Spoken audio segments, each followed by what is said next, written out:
ಓಂ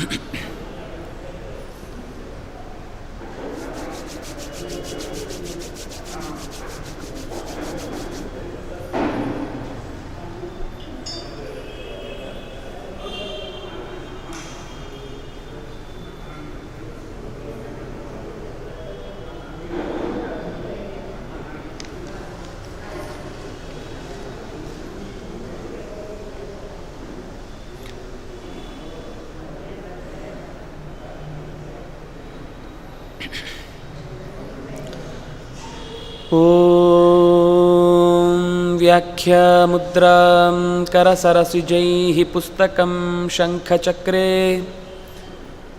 ಬಿಭ್ರದ್ಭಿನ್ನಸ್ಫಟಿಕರುಚಿರೆ ಪುಂಡರೀಕೆ ನಿಷಣ್ಣಃ ಅಮ್ಲಾನಶ್ರೀರಮೃತವಿಷಧೇರಂಶುಭಿಃ ಪ್ಲಾವಯನ್ಮಾಂ ಆವಿರ್ಭೂಯಾದನಘಮಹಿಮಾ ಮಾನಸೇ ವಾಗಧೀಶಃ ಧ್ಯಾಯೇದಿಂದೀವರಾಭಂ ನಿಜಕರಕಮಲೆ ದಕ್ಷಿಣೇ ದಂಡಮಗ್ರ್ಯಂ ಸವ್ಯೇ ಪಾಶಂ ದಧಾನಂ ಜಘನತಟಗತೆ ರೂಪ್ಯಪೀಠಾಲಯಸ್ಥಂ ಕಾಂಚೀಗ್ರೈವೇಯಹಾರಾಂಗದಕಟಕಕಿರೀಟಾಂಗುಲೀಯಾಂಘ್ರಿಭೂಷಾ ಕರ್ಣಾಕಲ್ಪೋಜ್ವಲಾಂಗಂ ಯದುಕುಲತಿಲಕಂ ಕೃಷ್ಣಂ ಇಷ್ಟಾರ್ಥಸಿದ್ಧ್ಯೈ ನಮಸ್ತೆ ಪ್ರಾಣೇಶ ಪ್ರಣತವಿಭವಾ ಯಾವನಿಮಗಾಃ ನಮಃ ಸ್ವಾಮಿನ್ ರಾಮಪ್ರಿಯತಮಃ ಹನೂಮನ್ ಗುರುಗುಣ ನಮಸ್ತುಭ್ಯಂ ಭೀಮಪ್ರಬಲತಮಕೃಷ್ಣೇಷ್ಟ ಭಗವನ್ ನಮಃ ಶ್ರೀಮನ್ ಮಧ್ವ ಪ್ರದಿಶ ಸುದೃಶನ್ನೋ ಜಯ ಜಯ ರಮಾಪತಿಂ ಪೂರ್ಣಗುಣಂ ಮುಕುಂದಂ ವ್ಯಾಸಂಚ ವಿಜ್ಞಾನಸಹಸ್ರಭಾನುಂ ಪೂರ್ಣಪ್ರಬೋಧಂಚ ಸುತತ್ವದೀಪಂ ಕ್ರಮಾದ್ಗುರುಂಶ್ಚ ಪ್ರಣಮಾಮಿ ಮೂರ್ಧ್ನಾ ವಿಜಾನತಾಮವಿತ್ತಸ್ಯ ಮಧ್ವಸ್ಯ ಜಗತಿ ಗುರೋಃ ಪೂರ್ವಾಚಾರ್ಯಮಹಿಷ್ಠಾನಾಂ ಯಂ ಪ್ರಣತಿಮಾಲಿಕಾ ಸರ್ವೇಂದ್ರಿಯಾಭಿಮಾನಿಸ್ಥಮುಖ್ಯಪ್ರಾಣಸ್ಥ ವಿಷ್ಣುನಾ ಪ್ರೇರಿತಶ್ರೀಶತುಷ್ಟ್ಯರ್ಥಂ ಕರಿಷ್ಯೇ ಕರ್ಮ ಚಾಖಿಲಂ ಶ್ರೀಗುರುಭ್ಯೋ ನಮಃ ಸ್ವಸ್ತ್ಯಸ್ತು ಸತಾಂ ಹರಿ ಓಂ.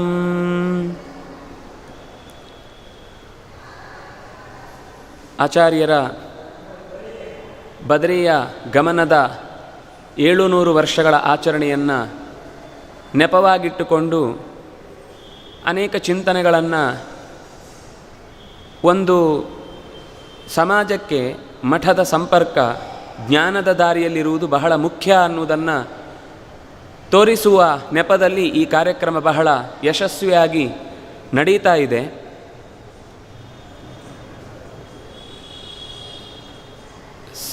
ಹನ್ನೆರಡು 1238ರಿಂದ 1317 ತನಕ 79 ವರ್ಷ ಆಚಾರ್ಯರು ಈ ಭೂಮಿಯಲ್ಲಿ ಇದ್ದು ಮಾಘ ಶುದ್ಧ ನವಮ್ಯಾಂ ಬದರೀಂ ಯಯೌ, ಮಾಘ ಶುದ್ಧ ನವಮಿಯಂದು ಆಚಾರ್ಯರು ಬದರಿಗೆ ತೆರಳಿದರು ಅನ್ನುವ ಇತಿಹಾಸವನ್ನು ನಾವು ನೋಡಿ, ಅಂದರೆ ಅವರಿಗೆ ನಾವು ಉಳಿದ ಯತಿಗಳಿಗೆ ಹೇಳುವ ಹಾಗೆ ವೃಂದಾವನದ ಕಲ್ಪನೆ ಇಲ್ಲ. ಅವರು ಇವತ್ತೂ ಕೂಡ ಉತ್ತರ ಬದರಿಯಲ್ಲಿ ವೇದವ್ಯಾಸರ ಜೊತೆಗೆ ಅಧ್ಯಯನದಲ್ಲಿ ತಮ್ಮನ್ನು ತಾವು ತೊಡಗಿಸಿಕೊಂಡು ಜೊತೆಗಿರುವ ಉಳಿದ ಎಲ್ಲ ಋಷಿಮುನಿಗಳಿಗೆ ಅಧ್ಯಾಪನವನ್ನು ಮಾಡ್ತಾ ಇದ್ದಾರೆ ಅಂತನ್ನುವ ನಂಬಿಕೆ ಅದು ಶಾಸ್ತ್ರಾಧಾರಿತವಾಗಿ ಬಂದದ್ದು. 700 ವರ್ಷಗಳು ಕಳೆದ ಮೇಲೂ ಆಚಾರ್ಯರ ಮಾತು ಅದು ನಮಗೆ ಇವತ್ತಿಗೂ ದಾರಿದೀಪವಾಗಿದೆ ಅನ್ನುವುದನ್ನು ನಾವು ಯೋಚಿಸಬೇಕು ಅನ್ನುವುದು ಮತ್ತೆ ಮತ್ತೆ ಮರುಕಳಿಸಿ ನಾವು ಚಿಂತನೆಗೆ ಹಚ್ಚಬೇಕು ಅನ್ನುವುದು ಈ ಮಾಲಿಕೆಯ ಉದ್ದೇಶ. ಈ ಪ್ರವಚನ ಮಾಲಿಕೆಯಾಗಿರಬಹುದು ಅಥವಾ ಪ್ರಶ್ನೋತ್ತರ ಮಾಲಿಕೆಯಾಗಿರಬಹುದು, ಚರ್ಚೆಯ ವಿಷಯಕ್ಕೋಸ್ಕರ ಮಾತಾಡಿದ ಎಲ್ಲ ವಿದ್ವಾಂಸರ ಕಳಕಳಿಯೂ ಅದೇ ಆಗಿತ್ತು. ಆಚಾರ್ಯರು ಇಡೀ ಪ್ರಪಂಚವನ್ನು ಒಂದು ಕುಟುಂಬ ಅಂತ ಯೋಚಿಸುವ ದೃಷ್ಟಿಯಿಂದ ಸತ್ಯವನ್ನು ಹೇಳುತ್ತಲೇ ಎಲ್ಲರಿಗೂ ಅನ್ವಯ ಆಗುವಂತಹ ಮಾತುಗಳನ್ನೂ ಹೇಳಿದ್ದಾರೆ ಅನ್ನುವುದು ವಿಶ್ವ ಸಂದೇಶವನ್ನು ಕೊಟ್ಟದ್ದನ್ನು ಇಡೀ ಜಗತ್ತಿಗೆ ಸಾರುವಂತಹ ಮಾತುಗಳನ್ನು ನಾವು ಅವಲೋಕಿಸಿದರೆ ಸಮಾಜದಲ್ಲಿ ಸಾಮಾನ್ಯವಾಗಿ ಕೇಳುವ ಸಂಕುಚಿತ ಮನೋಭಾವದ ಸಿದ್ಧಾಂತ ಇದು ಅನ್ನುವುದೇನಿದೆ ಅದು ಹೊರಟು ಹೋಗ್ಲಿಕ್ಕೆ ಸಾಧ್ಯ ಇದೆ.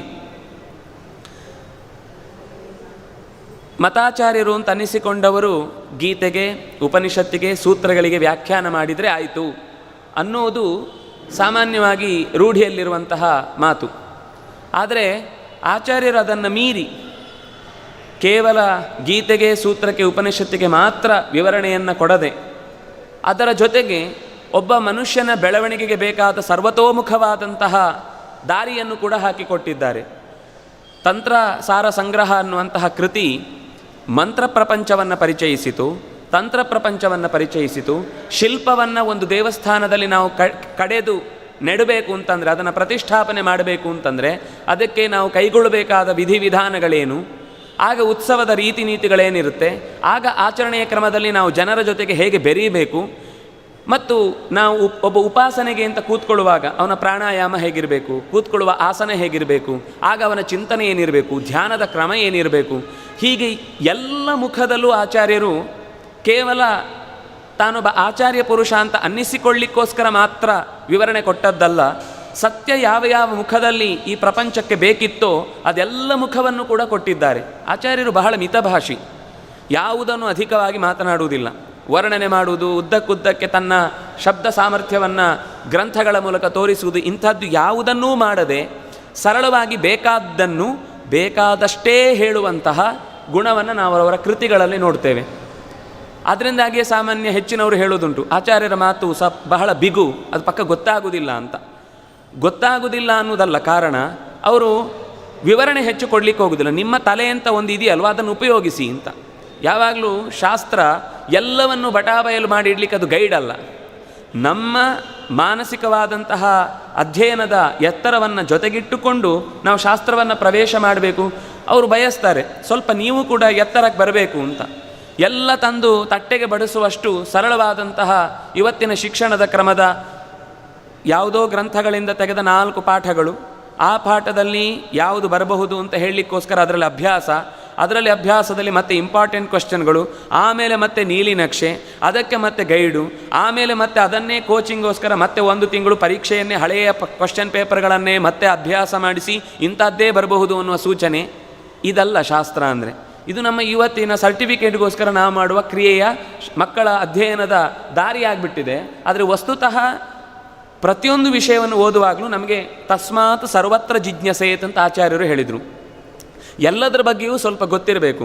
ಶಾಸ್ತ್ರ ಓದುವಾಗ ಛಂದಸ್ಸಿನ ಬಗ್ಗೆ ಗೊತ್ತಿರಬೇಕು, ಅಲಂಕಾರದ ಬಗ್ಗೆ ಸ್ವಲ್ಪ ಗೊತ್ತಿರಬೇಕು, ಜ್ಯೋತಿಷ್ಯ ಗ್ರಂಥಗಳಲ್ಲಿ ಹೇಳುವಂತಹ ಮೂಲಭೂತವಾದ ಚಿಂತನೆ ಏನಿದೆಯೋ ಅದು ಗೊತ್ತಿರಬೇಕು. ಹಾಗೆ ಗೊತ್ತಿದ್ದಾಗ ನಮಗೆ ಆಚಾರ್ಯರ ಗ್ರಂಥ ಎಲ್ಲ ಮುಖಗಳಲ್ಲೂ ಎಷ್ಟು ಬೆಳೆದು ನಿಂತಿದೆ ಅಂತ. ಅದೆಲ್ಲ ಹೋದ ಮೇಲೂ ಇನ್ನೂ ಬಹಳ ಮಹತ್ವದ ಸಂಗತಿ, ನಾವು ಅದನ್ನು ಅಷ್ಟು ಸೀರಿಯಸ್ ಆಗಿ ತಗೊಂಡೇ ಇಲ್ಲ, ನಾವು ಅದನ್ನು ಗಂಭೀರವಾಗಿ ಚಿಂತಿಸಲೇ ಇಲ್ಲ. ಏನು ಅಂದರೆ ಆಚಾರ್ಯರು 12 ಸ್ತೋತ್ರಗಳನ್ನು ಕೊಟ್ಟರು. ಜಗತ್ತಿನಾದ್ಯಂತ ಬೇರೆ ಬೇರೆ ಧರ್ಮಗಳು ಅವರವರದ್ದೇ ಧರ್ಮವನ್ನು ಪ್ರಚಾರ ಮಾಡಲಿಕ್ಕೋಸ್ಕರ ಬೇರೆ ಬೇರೆ ಥರದ ಹಾಡುಗಳನ್ನೆಲ್ಲ ಹಾಕಿಕೊಡ್ತಾರೆ. ಈಗ ರಾಧೆ ರಾಧೆ ರಾಧೆ ರಾಧೆ ಗೋವಿಂದ ಹಾಡು ಬಹಳ ಮಧುರವಾಗಿದೆ, ಕುಣಿಲಿಕ್ಕಾಗುತ್ತೆ, ಸಂತೋಷದಿಂದ ಭಕ್ತಿಯಿಂದ ಕುಣಿತಾರೆ ಕೂಡ. ಉತ್ತರ ಭಾರತದವರು ಅದರಲ್ಲಿ ತಮ್ಮನ್ನು ಪೂರ್ತಿ ತೊಡಗಿಸಿಕೊಳ್ತಾರೆ. ಆದರೆ ಆಚಾರ್ಯರು ಏನು ಮಾಡಿದರು, ಕೇವಲ ಅದನ್ನು ಸ್ತೋತ್ರ ಮಾತ್ರ ಮಾಡಲಿಲ್ಲ, ಶಾಸ್ತ್ರವನ್ನು ಅದರ ಜೊತೆಗೆ ಸೇರಿಸಿದರು. ಆನಂದ ಮುಕುಂದ ಅರವಿಂದ ನಯನ, ಆನಂದ ತೀರ್ಥ ಪರಾನಂದ ವರದ, ಅದು ಕೋರಸ್ ಆಗಿ ಉಳಿದವರ ಜೊತೆಗೂ ಹಾಡಲಿಕ್ಕಾಗುತ್ತೆ. ಅದರ ಜೊತೆಗೆ ಕುರುಭುಂಕ್ಷ ಚ ಕರ್ಮ ನಿಜಂ ನಿಯತಂ ಹರಿಪಾದ ವಿನಮ್ರ ಧಿಯಾ ಸತತಂ, ಛಂದಸ್ಸಿನ ಬಳಕೆಯೂ ಒಂದು ವಿಶಿಷ್ಟ. ಅದರ ಜೊತೆಗೆ ಅದರಲ್ಲಿ ಗಾಢವಾದ ಜೀವನದ ಸಂದೇಶವನ್ನು ತುಂಬಿಸಿದರು. ನಿನ್ನ ಕೆಲಸವನ್ನು ಮಾಡು, ನಿನಗೆ ಸಂಬಂಧಪಟ್ಟ ಭೋಗವನ್ನು ಉಣ್ಣು, ನಿನ್ನ ಜೀವನಕ್ಕೆ ಅನುಸಾರಿಯಾದಂತಹ ಎಲ್ಲ ಕರ್ತವ್ಯಗಳನ್ನು ನೀನು ಮಾಡ್ತಾ ಹೋಗು, ಭಗವಂತನ ಪ್ರೀತಿಗೋಸ್ಕರ ಅದನ್ನು ಅನುಸರಿಸು. ಇಷ್ಟು ಸುಲಭವಾಗಿ ಕುರು ಭುಂಕ್ಷ್ವ ನಿಜಂ ಕರ್ಮ ಭುಂಕ್ಷ್ವ ನಿಜಂ ಕರ್ಮ ಕುರು, ಇದೆಲ್ಲವನ್ನೂ ಜೊತೆಗೇ ಸೇರಿಸಿಕೊಂಡು ಹರಿಪಾದ ವಿನಮ್ರ ಧಿಯ, ಪರಮಾತ್ಮನಲ್ಲಿ ಅನಂತವಾದ ಭಕ್ತಿಯನ್ನು ಇಟ್ಟುಕೊಂಡು ಈ ಕೆಲಸ ಮಾಡು. ಹಾಗೆ ಪ್ರತಿಯೊಂದು ಪದ್ಯವನ್ನು ನೋಡಿದಾಗಲೂ ಅವರು ಕೊಟ್ಟದ್ದು ಬರಿಯ ಭಕ್ತಿಯಿಂದ ಕೈತಟ್ಟಿ ಚಪ್ಪಾಳೆ ತಟ್ಟಿ. ನೋಡಿ, ನಾವು ಹೇಳ್ತೇವೆ ಮಲಗಿ ಪರಮಾದರದಿ ಪಾಡಲು ಕುಳಿತು ಕೇಳುವ ಕುಳಿತು ಪಾಡಲು ನಿಲುವ ನಿಂತರೆ ನಲಿವ, ನಲಿದರೆ ಒಲಿವೆತ್ ನಾ ನಿಮಗೆಂಬ ಅಂತ ಹಾಡ್ತೇವೆ. ಆದರೆ ನಾವು ನಲಿಲಿಕ್ಕೆ ಮೈ ಕೈ ಬಿಟ್ಟು ಖಂಡಿತ ದೇವರ ಮುಂದೆ ಕುಣಿಲಿಕ್ಕೆ ನಾವು ಇಷ್ಟಪಡಲ್ಲ. ಆದರೆ ಆಚಾರ್ಯರು ಶಿಷ್ಯರ ಜೊತೆಗೆ ಕುಣಿದು ಈ ಹಾಡನ್ನು ತೋರಿಸಿ ಅದನ್ನು ಮುಂದಿನ ಪರಂಪರೆಗೆ ಇವತ್ತು ನಮಗೆ ಕೊಟ್ಟದ್ದು. ಅಂದರೆ ಸ್ತೋತ್ರ ಸಾಹಿತ್ಯದ ದೃಷ್ಟಿಯಿಂದಲೂ ನಮಗೆ ಆಚಾರ್ಯರನ್ನು ಅನುಸರಿಸುವವರಿಗೆ ಅಯ್ಯೋ ಇದೊಂದು ಸಾಹಿತ್ಯ ಸಿಗಲಿಲ್ಲ ಅಂತ ಆಗಬಾರ್ದು ಅನ್ನುವುದನ್ನೂ ನಿರಾಕರಣೆ ಮಾಡಿದರು, ಅಂದರೆ ಆ ಕೊರತೆಯನ್ನು ಕೂಡ ತುಂಬಿಸಿದರು. ಆದರೆ ನಾವು ಆ ಸ್ತೋತ್ರವನ್ನು ಸುಮ್ಮನೆ ಯಾವತ್ತೋ ಒಂದು ದಿವಸ ದೇವಸ್ಥಾನದಲ್ಲಿ ಅಥವಾ ಮನೆಗಳಲ್ಲಿ ಸ್ವಾಮಿಗಳು ಪೂಜೆಗೆ ಬಂದರೆ ನೈವೇದ್ಯದ ಸಂದರ್ಭದಲ್ಲಿ ಹಾಡಲಿಕ್ಕೋಸ್ಕರ ಮಾತ್ರ ಇರುವುದು ಅನ್ನುವ ಸ್ಥಿತಿಗೆ ಬಂತು. ಪ್ರತಿಯೊಂದು ಪದ್ಯವೂ ಸಾಹಿತ್ಯದ ಜೊತೆಗೆ ಶಾಸ್ತ್ರವನ್ನು ಬೋಧಿಸುವ ಮತ್ತು ಕಾವ್ಯದ ಹೊಸ ಮುಖವನ್ನು, ಒಂದು ರೀತಿ ಆಚಾರ್ಯರು ಕರ್ನಾಟಕ ಸಂಗೀತದ ಪಿತಾಮಹ ಅಂತ ನಾವು ಪುರಂದರದಾಸರನ್ನು ಕರೆದ್ರೆ, ಅದಕ್ಕಿಂತ ಪೂರ್ವದಲ್ಲಿ ಆ ಸಾಹಿತ್ಯಕ್ಕೆ ಹೊಸದಾಗಿ, ಅಂದರೆ ಅಲ್ಲಿಯ ತನಕ ಜಯದೇವನ ಸಂಗೀತ ಪದ್ಧತಿ ಅಂತ ಇದ್ದದ್ದು ಬಿಟ್ಟರೆ ಈ ರೀತಿ ದಕ್ಷಿಣದಲ್ಲಿ ಹೇಳುವಂತಹ ಒಂದು ಸಾಹಿತ್ಯದ ಪದ್ಧತಿ ಇರಲೇ ಇಲ್ಲ, ಸಂಗೀತದ ಪದ್ಧತಿ. ಅದನ್ನು ಆರಂಭ ಮಾಡಿದ್ದೇ ಆಚಾರ್ಯರು. ನೋಡಿ, ಪ್ರೀಣಯಾಮೋ ವಾಸುದೇವಂ ದೇವತಾ ಮಂಡಲ ಖಂಡಮಂಡಾನಂ, ಮತ್ತೆ ಮತ್ತೆ ಅದು ನಿರಂತರವಾಗಿ ರಿಪೀಟ್ ಆಗ್ತಾ ಇರುತ್ತೆ. ನಮ್ಗೆ ಅಲ್ಲಿಯ ತನಕ ಪದ್ಯಗಳ ಪರಿಚಯ ಇದೆ, ಅಂದರೆ ಶ್ಲೋಕ ಇರುತ್ತೆ, ಒಂದು ಅನುಷ್ಟುಪು ತ್ರಿಷ್ಟುಪು ಜಗತಿ ಅತಿ ಜಗತಿಯೋ ಯಾವುದೋ ಒಂದು ಸ್ತೋತ್ರ ಹೇಳಬೇಕಾದ್ರೆ ಸಾಹಿತ್ಯ ಇರುತ್ತೆ. ಆದರೆ ಅದನ್ನು ರಿಪೀಟ್ ಮಾಡಿ ಮತ್ತೆ ಅದು ಪಲ್ಲವಿ ಅನುಪಲ್ಲವಿಯಾಗಿ ಬರುವಂತೆ ಮಾಡಿ ಕೊಟ್ಟದ್ದು ಮೊದಲು ಅದು ಮಧ್ವಾಚಾರ್ಯರು. ಅಲ್ಲಿ ನೋಡಿ ಎರಡನೇ ಅಕ್ಷರ ಪ್ರಾಸ ಅಂತಿದೆ. ಈಗ ಹೀನ ಗುಣಗಳ ಹಿಂಗದೆ ಗಂಗೆಯ ಸ್ನಾನವ ಮಾಡಿದರೇನು ಫಲ, ಶ್ರೀನಿಧಿ ಪುರಂದರ ವಿಠಲನ ನೆನೆಯದೆ ಮೌನವ ಮಾಡಿದರೆ ಎಲ್ಲ ನಾ ಬಂತು. ಗಿಳಿಯ ಮರಿಯನು ತಂದು ಪಂಜರದೊಳಗೆ ಪೋಷಿಸಿ ಕಲಿಸಿ ಮೃದು ನುಡಿಗಳನ್ನು ಲಾಲಿಸಿ ಕೇಳುವ ಪರಿಣತರಂತೆ ನೀಯನಗೆ ತಿಳುಹುಮತಿಯನ್ನು ಎನ್ನ ಜಿಹ್ವೆಗೆ ಮೊಳಗುವಂದದಿ ನಿನ್ನ ನಾಮ ಒಳಿಯ ಪೊಗಳಿಕೆ ಇತ್ತು ರಕ್ಷಿಸು ನಮ್ಮ ನನವರತ. ಎಲ್ಲ ಳಾಳಾಳಾಳ ಬಂತು, ಅಂದರೆ ಎರಡನೇ ಅಕ್ಷರ ಬಂತು. ಇದನ್ನು ಆಚಾರ್ಯರು ವಂದಿತ ಶೇಷವಂದ್ಯೋರು ವೃಂದಾರಕಂ ಚಂದನ ಚರ್ಚಿತೋದಾರ ಪೀನಾಂಸಕಂ ಇಂದಿರಾ ಚಂಚಲ ಪಾಂಗನೀರಾಜಿತಂ ಮಂದರೋದ್ಧಾರಿ ವೃತ್ತೋದ್ಭುಜ ಭೋಗಿನಂ ದ ಬಂತು. ಅಂದರೆ ದಾಸ ಸಾಹಿತ್ಯ ಏನು ಬೆಳೀಲಿಕ್ಕೆ ಒಂದು ಪ್ರೇರಣೆ ಇತ್ತು, ಸಂಗೀತದ ದೃಷ್ಟಿಯಿಂದಲೂ ಸಾಹಿತ್ಯವನ್ನು ಕೊಡುವ ಹೊಸ ಮುಖವನ್ನು ಕೂಡ ಪರಿಚಯಿಸಿದ್ದು ಆಚಾರ್ಯರು. ಆದರೆ ನಾವು ಆ ಮುಖವನ್ನು ಪರಿಚಯಿಸಿಕೊಳ್ಳೂ ಇಲ್ಲ, ನಾವು ಇನ್ನೊಬ್ಬರಿಗೆ ಹೇಳಲೂ ಇಲ್ಲ. ಯಾವುದೋ ಮೂಲೆಗೆ ಒಂದಿಷ್ಟು ಎಲ್ಲರನ್ನು ಬೈಯುವ ಪಂಗಡಕ್ಕೆ ಸೇರಿದವರು ಅನ್ನುವ ಹಾಗೆ ಅವರನ್ನು ದೂರದಲ್ಲಿ ಕೂಡಿಸಿಟ್ವಿ. ಆದರೆ ಆಚಾರ್ಯರು ಕೊಟ್ಟು ಅಲ್ಲಿಯ ತನಕ ಕರ್ನಾಟಕ ಸಂಗೀತದ ಯೋಚನೆ ಇರಲಿಲ್ಲ. ನೀವು ಮಧ್ವವಿಜಯ ಮತ್ತು ತ್ರಿವಿಕ್ರಮ ಪಂಡಿತಾಚಾರ್ಯರು ಕೊಡುವಂತಹ ತತ್ವಪ್ರತೀಪದ ಆರಂಭದ ಮಧ್ವಾಚಾರ್ಯರ ಬಗೆಗಿನ ಸ್ತೋತ್ರದಲ್ಲಿ ಎಷ್ಟು ಸ್ಪಷ್ಟವಾಗಿ ಹೇಳ್ತಾರೆ ಅಂದರೆ, ಆಚಾರ್ಯರು ಹಾಡ್ತಾ ಇದ್ದರೆ ಇಡೀ ಸಭೆ ಮೈ ಮರಿತಾ ಇತ್ತು ಅಂತ. ಗಂಧರ್ವ ವಿದ್ಯಾ ನಿಪುಣಸ್ಯ ತಸ್ಯ, ಗಂಧರ್ವಾದಿಗಳು ದೇವತೆಗಳು ಕೂಡ ಆಚಾರ್ಯರು ಹಾಡ್ತಾ ಇದ್ದರೆ ಮೈ ಮರೆತು ಕೇಳ್ತಾ ಇದ್ರಂತೆ. ಸಾಮಾನ್ಯ ಜನ ಬಿಡಿ, ಲೋಕ ಬೇರೆ ಕಡೆಯಿಂದ ಬಂದು ಕೇಳುವವರು ಕೂಡ ಅಷ್ಟು ಶ್ರದ್ಧೆಯಿಂದ ಕೇಳ್ತಾ ಇದ್ರು ಅಂತ. ಅಂದರೆ ನಾರಾಯಣ ಪಂಡಿತಾಚಾರ್ಯರು ಆಚಾರ್ಯರ ಮಹತ್ವವನ್ನು 10 ಮುಖಗಳಿಂದ ಪರಿಚಯಿಸಿದರು. ನಾವು ಅದನ್ನು ಆಚಾರ್ಯರ ಚರಿತ್ರೆ ಓದಿ ಪರೀಕ್ಷೆ ಪಾಸಾಗಿ ಅಥವಾ ಅದರ ಕಥೆ ಒಂದಿಷ್ಟು ಪುರಾಣಕ್ಕೆ ಹೇಳಲಿಕ್ಕೆ ಅಂತ ಮಾತ್ರ ಬಳಸಿದ್ವಿ. ಆದರೆ ಮೂಲತಃ ಕರ್ನಾಟಕ ಸಂಗೀತ ಸಾಹಿತ್ಯದ ಪ್ರಪಿತಾಮಹ ಅದು ಮಧ್ವಾಚಾರ್ಯರು. ನಾವು ಅದನ್ನು ನೆನಪಿಸಿಕೊಂಡ್ರೆ ಆಚಾರ್ಯರ ಬಗ್ಗೆ ಮತ್ತಷ್ಟು ಹೆಮ್ಮೆ ಆಗುತ್ತೆ. ಇವತ್ತು ಸಂಗೀತದ ಥೆರಪಿಯಿಂದ ಬೇರೆ ಬೇರೆ ಥರದ ರೋಗಗಳನ್ನು ಪರಿಹಾರ ಮಾಡುವುದನ್ನು ನಾವು ನೋಡ್ತೇವೆ. ಆಚಾರ್ಯರದನ್ನು ಐತರೆಯ ಭಾಷ್ಯದಲ್ಲಿ ಸ ರಿ ಗ ಮ ಪ ಧ ನಿ ಈ 7 ಸ್ವರಗಳಿಗೆ ಏನೇನು ನಮ್ಮ ದೇಹದ ಬಾಡಿಗಳಿಗೆ ಸಂಬಂಧ ಇದೆ, ಅದು ಆ ಧ್ವನಿಯಲ್ಲಿ ನಾವು ಸಂಗೀತವನ್ನು ಹಾಡಿದರೆ ಆ ಹೃದಯಕ್ಕೆ ಸಂಬಂಧಪಟ್ಟ ರೋಗ ಆದರೆ, ಮೂಳೆಗೆ ಸಂಬಂಧಪಟ್ಟ ರೋಗ ಆದರೆ, ಚರ್ಮಕ್ಕೆ ಸಂಬಂಧಪಟ್ಟ ರೋಗ ಆದರೆ, ಪ್ರತಿಯೊಂದು ಛಂದಸ್ಸಿಗೆ ಸಂಬಂಧಪಟ್ಟ ಯಾವ ಸ್ವರದಲ್ಲಿ ನಾವು ಹಾಡಬೇಕು. ಈಗ ಗಾಯತ್ರಿ ಅದು ಸದಲ್ಲಿ ಬರಬೇಕು. ಗಾಯತ್ರಿ ಉಷ್ಣಿಕು ಅನುಷ್ಟುಪು ತ್ರಿಷ್ಟುಪು ಪಂಕ್ತಿ ಬೃಹತಿ ಪಂಕ್ತಿ ತ್ರಿಷ್ಟುಪು ಜಗತಿ 7 ಛಂದಸ್ಸಿಗೆ 7 ಸ್ವರಗಳು. ನೀವು ಆ ಸ್ವರದಲ್ಲೇ ಆ ಛಂದಸ್ಸಿನ ವೇದವನ್ನು ಘೋಷಣೆ ಮಾಡಿದರೆ, ಆ ಶ್ರುತಿಯಲ್ಲಿ ಹಾಡಿದ್ರಿ ಅಂತಂದರೆ ಏನು ಒಂದೊಂದು ಸ್ಥಾನಕ್ಕೆ ನಾವು ಕಲ್ಪನೆ ಮಾಡಿ ಹೇಳಿದ್ದಾರೆ ಶಾಸ್ತ್ರದಲ್ಲಿ, ಆ ರೋಗ ಪರಿಹಾರ ಆಗುತ್ತೆ ಅಂತ. ಅಂದರೆ ಸಂಗೀತದ ಮುಖವೂ ಬಂತು, ಆರೋಗ್ಯದ ಮುಖವೂ ಬಂತು, ನಮ್ಮ ದೇಹಕ್ಕೂ ಸಂಗೀತಕ್ಕೂ ಇರುವ ಸಂಬಂಧದ ಒಂದು ವಿಜ್ಞಾನವನ್ನು ಆಚಾರ್ಯರು ಹೇಳಿದ ಹಾಗಾಯಿತು.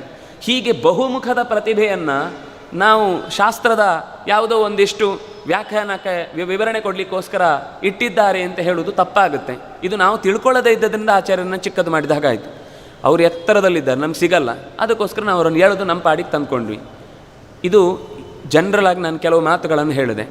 ಇನ್ನು ನಾವು ತಿಳ್ಕೊಳ್ಬೇಕಾದ ಒಂದೊಂದು ಪ್ರಸಂಗವನ್ನು ಇಟ್ಟುಕೊಂಡು ನೋಡುವುದಾದರೆ, ಹೆಣ್ಣು ಅನ್ನುವುದಕ್ಕೆ ಆಚಾರ್ಯರ ಕಲ್ಪನೆ ಏನು? ಬಹಳಷ್ಟು ಬಾರಿ ಅದೇನೋ ಒಂದು ಅಸಹಾಯಕವಾದ ಸ್ಥಿತಿಯ ಅಬಲೆಯನ್ನನ್ನುವ ಶಬ್ದವನ್ನು ಬಳಸಿಕೊಂಡು ಎಲ್ಲದಕ್ಕಿಂತ ದೂರ ಇಡಬೇಕು ಅಂತ. ಆದರೆ ಆಚಾರ್ಯರು ಹೇಳಿದ್ದು ಜೀವನದ ಅರ್ಧ ಭಾಗ ಅವಳು ಅಂತ. ಅವರು ಹೇಳಿದ್ದು ಕನ್ಯೋದಿತಾ ಬತ ಕುಲದ್ವಯ ತಾರಿಣಿ ಜಾಯಾ ಸಖೇತಿ ವಚನಂ ಶ್ರುತಿಗಂ ಸುತಶ್ಚ. ಶ್ರುತಿಯಲ್ಲೇ ಹೇಳಿದ ಮಾತು ಹೆಣ್ಣು ಅದು ಅವನ ಜೀವನದ ಅರ್ಧ ಭಾಗ ಅಂತ. ಅದಕ್ಕೋಸ್ಕರ ನೋಡಿ, ಅಕಸ್ಮಾತ್ ಹೆಂಡತಿ ಇಲ್ಲ ಅಂದರೆ ನೋಡಿ, ಹೆಂಡತಿ ಇದ್ದರೆ ಅವಳೇ ಔಪಾಸನ ಅಗ್ನಿಗಾಗುವಾಗ ಅನ್ನವನ್ನು ತಯಾರು ಮಾಡಿ ಗಂಡನ ಬಲಗೈಗೆ ಕೊಡಬೇಕು. ಕೊಟ್ಟದ್ದನ್ನು ಅವನು ಆಹುತಿ ಕೊಡ್ತಾನೆ. ಅಕಸ್ಮಾತ್ ಅವಳು ಇಲ್ಲ ಅಂದರೆ ಅವನ ಎಡಗೈ ಅವನ ಹೆಂಡತಿ ಅಂತ ಲೆಕ್ಕ. ಅಲ್ಲಿಂದ ತೆಗೆದುಕೊಂಡು ಬಲಗೈಗೆ ಹಾಕ್ಕೊಂಡು ಮತ್ತೆ ಆಹುತಿ ಕೊಡಬೇಕು ಅಂತ. ಅಂದರೆ ಆ ಸ್ಥಾನವನ್ನು ಮರೀಲಿಕ್ಕಿಲ್ಲ ಅಂತ. ನೀನೇ ತೆಗೆದು ಬಲಗೈಲಿ ಹಾಕುವ ಹಾಗಿಲ್ಲ. ಆ ಸ್ಥಾನವನ್ನು ಮರೆಯದೆ ಮತ್ತು ಅಲ್ಲೂ ಕೂಡ ನೆನಪಿಸಿಕೊಂಡು ಕೊಡಬೇಕು ಅಂತ. ಕುಲದ್ವಯ ತಾರಿಣಿ, 2 ಕುಲಗಳ ದೀಪ ಅವಳು. ಹೋದ ಮನೆ, ಯಾವ ಮನೆಗೆ ಹೋದ್ಲೋ ಆ ಮನೆ. ಅಂದರೆ 2 ಮನೆಗೆ ಇವತ್ತು ಕೂಡ ಅದು ನಮಗೆ ಅನುಭವಕ್ಕೆ ಬರ್ತಾ ಇದೆ. ಇಡೀ ದೇಶದಲ್ಲಿ ಹೆಣ್ಣು ಅನ್ನೋದು ದಾರಿ ತಪ್ಪಿದ ತಕ್ಷಣ ದೇಶವೇ ದಿಕ್ಕೆಡುತ್ತೆ. ಹೆಣ್ಣು ಅನ್ನೋದು ಒಂದು ಸರಿಯಾದ ದಾರಿಯಲ್ಲಿ ನಿಂತಾಗ ಆ ಮನೆಯ ಸಂಸ್ಕಾರ ಮಕ್ಕಳಿಗೆ ಚೆನ್ನಾಗಿ ಬರುತ್ತೆ. ಮುಂದೆ ಅವರು ಬೆಳೆದು ಹೋದ ಜಾಗದಲ್ಲೂ ಆ ಸಂಸ್ಕೃತಿಯನ್ನು ಉಳಿಸ್ತಾರೆ. ಅದರಿಂದಾಗಿ ಕುಲದ್ವಯ ತಾರಿಣಿ. ಮತ್ತೆ ಹೇಳಿದರು ಜಾಯಾ ಸಖ. ಸಖ ಅಂದರೆ ಸಮಾನಂ ಖ್ಯಾಂತಿ, ನಾವು ಚಿಂತಿಸಿದಂತೆಯೇ ಚಿಂತಿಸುವವಳು. ನಮ್ಮನ್ನೇ ಎಲ್ಲ ರೀತಿಯಿಂದಲೂ ಕೂಡ ಮನೆ ಮಠ ಎಲ್ಲ ಬಿಟ್ಟು ಇದೇ ನನ್ನ ಬದುಕು ಅಂತ ಯೋಚಿಸಿ ಸರ್ವತ್ಯಾಗ ಮಾಡಿ ಬಂದವಳಿಗೆ ನೀವು ನಿಮ್ಮ ಮನೆಯಲ್ಲಿ ಸ್ಥಾನ ಕೊಡಬೇಕಾದದ್ದು ನೀವು ಎಷ್ಟು ನಿಮ್ಮನ್ನು ಪ್ರೀತಿಸ್ತಿರೋ ಅಷ್ಟೇ ಆಕೆಗೂ ಸ್ಥಾನ ಕೊಡಬೇಕು ಅಂತ. ಇದು ಆಚಾರ್ಯರು ಹೇಳಿದ ಮಾತು. ಬಕನ ವಧೆಯ ಪ್ರಸಂಗದಲ್ಲಿ ಇವರು ಯಾವುದೋ ಮನೆಯಲ್ಲಿ ಆಶ್ರಯ ಪಡೆದಿರ್ತಾರೆ. ಬಕನಿಗೆ ಪ್ರತಿದಿನ ಒಂದು ಮನೆಯಿಂದ ಒಂದು ವ್ಯಕ್ತಿಯನ್ನು ಕಳುಹಿಸಿ ಕೊಡಬೇಕಿರುತ್ತೆ. ಆವಾಗ ಆ ಮನೆಯಲ್ಲಿ ಹೆಂಡತಿಯನ್ನು ಕಳಿಸಿದರೆ ತಪ್ಪಾಗುತ್ತೆ, ಗಂಡನ ಜವಾಬ್ದಾರಿ ಹೆಂಡತಿಯನ್ನು ರಕ್ಷಣೆ ಮಾಡಬೇಕು ಅಂತ. ನಾನೇ ಹೇಗೆ ಕಳಿಸೋದು ಅಂತ ಅಳ್ತಾನೆ. ಆಗ ಮಗು ಹೇಳುತ್ತೆ, ಹೆಣ್ಣು ಮಗು, ನಾನು ಹೋಗ್ತೇನಪ್ಪ, ನೀವಿಬ್ಬರು ಚೆನ್ನಾಗಿರಿ. ಇಲ್ಲ ಮಗು ಅಂತ ಹೇಳಬೇಕಾದ್ರೆ ಒಂದು ಹೆಣ್ಣಿನ ಬಗ್ಗೆ ಕೇಳಿದ ಆಚಾರ್ಯರು ಸಂಗ್ರಹ ಮಾಡಿ ಕೊಟ್ಟ ಮಾತು. ಒಂದು ಹೆಣ್ಣನ್ನು ಹಾಗೆ ನಾವು ಯಾವುದೋ ನಮಗೆ ಒಂದು ತ್ಯಾಗ ಮಾಡಲಿಕ್ಕಾಗತ್ತೆ, ಕುಲದಿಂದ ಹೊರಗೆ ಅಂತ ನಾವು ಬಾಯಿ ಮಾತಿಗಂತೇವೆ. ಆದರೆ ಮದುವೆಯ ಸಂದರ್ಭದಲ್ಲಿ ಮಾತು ಬರುತ್ತೆ, ಕೊಟ್ಟ ಮನೆಗೆ ಆ ಮಾವನಿಗೆ ಎಷ್ಟು ಅಧಿಕಾರ ಇದೆಯೋ ಅಷ್ಟೇ ಅಧಿಕಾರ ಯಾವ ಮನೆಯಿಂದ ಬಂತೋ ಆ ಮನೆಯ ತಂದೆ ತಾಯಿಗೆ ಯಾವಾಗ ಬೇಕಾದರೂ ಆ ಹೆಣ್ಣಿಗೆ ಏನಾದರೂ ತೊಂದರೆ ಆದರೆ ನೀವು ವಿಚಾರಿಸ್ಲಿಕ್ಕೆ ನಿಮ್ಗೆ ಅಧಿಕಾರ ಇದೆ ಅಂತ. ಅಂದರೆ ಇದು ಕುಲದ್ವಯ ತಾರಿಣಿ ಅನ್ನುವ ಶಬ್ದದಿಂದ ಆಚಾರ್ಯರು ಸಂಗ್ರಹ ಮಾಡಿದ್ದು. 2 ಕುಲಕ್ಕೂ ಸಂಬಂಧಪಟ್ಟವಳು ಅಂತ. ಸರಿ, ಇದೊಂದು ವಿಚಾರ. ಇನ್ನೊಂದು ಸಮಾಜದಲ್ಲಿ ಮಾತು ಇದೆ, ಅಪುತ್ರಸ್ಯ ಗತಿರ್ನಾಸ್ತಿ. ಮಕ್ಕಳಿಲ್ಲದವರಿಗೆ ಗತಿ ಇಲ್ಲ. ಸನ್ಯಾಸಿಗಳ ಗತಿ ಏನು? ಇದು ಸಹಜವಾಗಿ ಆಲೋಚನೆ ಮಾಡಿದರೆ ಗೊತ್ತಾಗುವ ಸಂಗತಿ. ಆದರೆ ಪಕ್ಕ ನಮಗೆ ಅದು ಹೊಳೆಯುವುದಿಲ್ಲ. ಅದಕ್ಕೆ ಆಚಾರ್ಯರು ಹೇಳಿದರು, ಅನಪತ್ಯೋಪಿ ಸದ್ಧರ್ಮ ಲೋಕಜಿನ್ನಾತ್ರ ಸಂಶಯ. ಅನಪತ್ಯೋಪಿ, ಮಕ್ಕಳಿಲ್ಲ ಅನ್ನುವ ಪ್ರಸಂಗ ಇದ್ದಾಗಲೂ ಕೂಡ ಅವನು ಸದ್ಧರ್ಮ, ಒಳ್ಳೆಯ ಧರ್ಮನಿಷ್ಠನಾಗಿದ್ದ ಅಂತಾದರೆ ಅವನಿಗೆ ಬೇರೆ ಯಾವ ಮಕ್ಕಳಿಲ್ಲದ ಕಾರ್ಯಾದಿಗಳು ನಡೀಲಿಲ್ಲ ಅಂತಂದ್ರು ಅವನು ಮೋಕ್ಷಕ್ಕೆ ಹೋಗೇ ಹೋಗ್ತಾನೆ, ಅವನನ್ನು ತಡೀಲಿಕ್ಕೆ ಸಾಧ್ಯವೇ ಇಲ್ಲ ಅಂತ. ಇಂಥ ಪ್ರಸಂಗಗಳು ಮಹಾಭಾರತದಲ್ಲಿ ಬೇಕಾದಷ್ಟು ಬರುತ್ತೆ. ಹಾಗಾದರೆ ಅಪುತ್ರಸ್ಯ ಗತಿರ್ನಾಸ್ತಿ ಅಂದರೆ ಏನರ್ಥ? ಅದಕ್ಕೂ ಮಾತಕ್ಕೆ ಅರ್ಥ ಇರಬೇಕಲ್ವಾ? ಒಂದು ಕಡೆಯಿಂದ ಹೀಗೆ ಹೇಳಿದನ್ನು ಪೂರ ನಿರಾಕರಣೆ ಮಾಡಲಿಕ್ಕೆ ಸಾಧ್ಯ ಇಲ್ಲ. ಅದಕ್ಕೂ ಒಂದು ಸತ್ಯವಾದ ಅರ್ಥವನ್ನು ಹೇಳಿ ಆಮೇಲೆ ನೀವು ಲೋಕಜಿನ್ನಾತ್ರ ಸಂಶಯ ಅಂತ ಹೇಳಿದರೆ ಅರ್ಥ ಇದೆ. ಅಪುತ್ರಸ್ಯ ಗತಿರ್ನಾಸ್ತಿ ಅಂದರೆ ಪುತ್ರ ಅಂದರೆ ಪುನ್ನಾಮ ನರಕಾತ್ ತ್ರಾಯತೇತಿ ಪುತ್ರ ಅಂತ. ಯಾವುದು ಅವನ ಬದುಕನ್ನು ತುಂಬ ಜರ್ಜರಿತಗೊಳಿಸುತ್ತೋ, ಅಂದರೆ ಧರ್ಮ ಅನುಷ್ಠಾನ ಇತ್ಯಾದಿ ಇಲ್ಲದೆ ನರಕಕ್ಕೆ ಹೋಗಿ ಬೀಳುವ ಪ್ರಸಂಗದಲ್ಲಿ ಆತನನ್ನು ನರಕದಿಂದ ತಪ್ಪಿಸ್ತಾನೆ. ಪುತ್ರ ಅಂದರೆ ಪ್ರಜಾ ಅಂದರೆ ಪ್ರಜ್ಞಾವಂತರು ಅಂತ ಅರ್ಥ. ಪ್ರಜಾತಂತು ಮಾ ವ್ಯವಚ್ಛೇತ್ಸೀಹಿ ಅಂತ ವೇದ ಹೇಳುತ್ತೆ. ಪ್ರಜೆಯ ತಂತುವನ್ನು ಅಂದರೆ ಪ್ರಜೆ ಅಂದರೆ ನೆಕ್ಸ್ಟ್ ಜನ್ರೇಷನನ್ನು ತಪ್ಪಿಸಬೇಡಿ, ಅಂದರೆ ನಿಮ್ಮ ಮುಂದಿನ ಮಕ್ಕಳನ್ನು ಬೆಳೆಸಿಕೊಂಡು ಸಂತತಿಯನ್ನು ರಕ್ಷಣೆ ಮಾಡಿ ಅನ್ನುವ ಮಾತು ಬರುತ್ತೆ. ಪ್ರಜಾ ಅಂದರೆ ಪ್ರಜ್ಞಾತಂತು ಅಂತ ಅರ್ಥ. ಪ್ರಜ್ಞಾತಂತು ಅಂದರೆ ತನ್ನ ದೇಹದ ರಕ್ತವನ್ನೇ ಹಂಚಿಕೊಂಡ ಮಗುವೇ ಆಗಬೇಕಾಗಿಲ್ಲ, ಶಿಷ್ಯನೂ ಆಗ್ತಾನೆ. ಸನ್ಯಾಸಿ ಬದುಕುವುದಾದ್ರಿಂದ ಎಷ್ಟೋ ಜನ ಶಿಷ್ಯರಿಗೆ ಅವನು ನ್ಯಾಯಸುಧಾದಿ ಉಪನಿಷತ್ತು ವೇದ ಉಪನ್ಯಾಸಗಳನ್ನು ಪಾಠ ಮಾಡಿ ಅಷ್ಟು ಶಿಷ್ಯರ ಬದುಕಿನಲ್ಲಿ ಜ್ಞಾನವನ್ನು ಕೊಡ್ತಾನೆ. ಅದರಿಂದಾಗಿ ಅವನಿಗೆ ಯಾವತ್ತೂ ಕೂಡ ಅಯ್ಯೋ ನನಗೆ ಮಕ್ಕಳಿಲ್ಲ ದುರ್ಗತಿ ಆಗುತ್ತೆ ಅನ್ನೋ ಭಯ ಇಲ್ಲ. ಪುತ್ರ ಅಂದರೆ ನಿಜವಾದ ಅರ್ಥ ಯಾರು ಶಾಸ್ತ್ರವನ್ನು ಕಲಿತು ಸಂಸ್ಕೃತಿಯನ್ನು ಅರಿತು ಅದನ್ನು ಮುಂದಿನ ಜನಾಂಗಕ್ಕೆ ಮುಟ್ಟಿಸುವ ಜವಾಬ್ದಾರಿಯನ್ನು ಹೊರುವಂತಹ ಒಬ್ಬನನ್ನು ತಯಾರು ಮಾಡಿದ ಅಂದರೆ ಅವನಿಂದಾಗಿ ಇವನು ಸ್ವರ್ಗಕ್ಕೆ ಹೋಗ್ತಾನೆ. ಪಿತೃಲೋಕದ ಯಾವುದೇ ಥರದ ಅಡೆತಡೆಗಳಿದ್ದರೂ ಅದನ್ನು ಪರಿಹರಿಸಿಕೊಂಡು ಮುಂದೆ ಬೆಳೀತಾನೆ. ಅದರಿಂದಾಗಿ ನಾವು ಅದಕ್ಕೆ ನೋಡಿ ಎಷ್ಟೋ ಸಂದರ್ಭದಲ್ಲಿ ಮಕ್ಕಳಿಲ್ಲದವರಿಗೆ ಗತಿ ಇಲ್ಲ ಅಂತ ಹೇಳೋದು. ನಾವು ಮಕ್ಕಳಿದ್ರೂ ಕೂಡ ಅವರಿಗೆ ಮಕ್ಕಳು ಅನ್ನೋದು ನಿಜವಾಗಿ ಯಾವ ಅರ್ಥದಲ್ಲಿ ಬರಬೇಕಿತ್ತು ಅದು ಬರಲಿಲ್ಲ ಅಂದರೂ ಗತಿ ಆಗಲ್ಲ, ಮಕ್ಕಳಿದ್ರೂ ಸದ್ಗತಿ ಆಗದೇ ಇರುತ್ತೆ. ಅದಕ್ಕೋಸ್ಕರ ಹಾಗಾದರೆ ಸಂಸ್ಕೃತಿಯನ್ನು ಸಂಸ್ಕಾರವನ್ನು ಮನೆಯ ಜವಾಬ್ದಾರಿಯನ್ನು ಅವರಿಗೆ ಅರ್ಥ ಮಾಡಿಸುವ ರೀತಿಯಲ್ಲಿ ನಾವು ಬೆಳೆಸಿದರೆ ಅದಕ್ಕೆ ಪ್ರತಿಫಲವಾಗಿ ನಾವು ಪಿತೃಲೋಕದ ತನಕ ಹೋಗಬೇಕಾದ ಮಧ್ಯದಾರಿಯಲ್ಲಿ ಏನಾದರೂ ತಡೆ ಇದ್ದರೆ ಅವರು ಕೊಡುವಂತಹ ಜಲವೋ ಅಥವಾ ವಸ್ತ್ರ ಜಲವೋ ಅಥವಾ ತರ್ಪಣವೋ ಅಥವಾ ಪಿಂಡದಿಂದಲೋ ಏನೋ ಒಂದು ಸ್ವಲ್ಪ ಅಡೆತಡೆಗಳಿದ್ದರೆ ದುರಿತಗಳಿದ್ದರೆ ಪರಿಹಾರ ಆಗುತ್ತೆ ಅಂತ.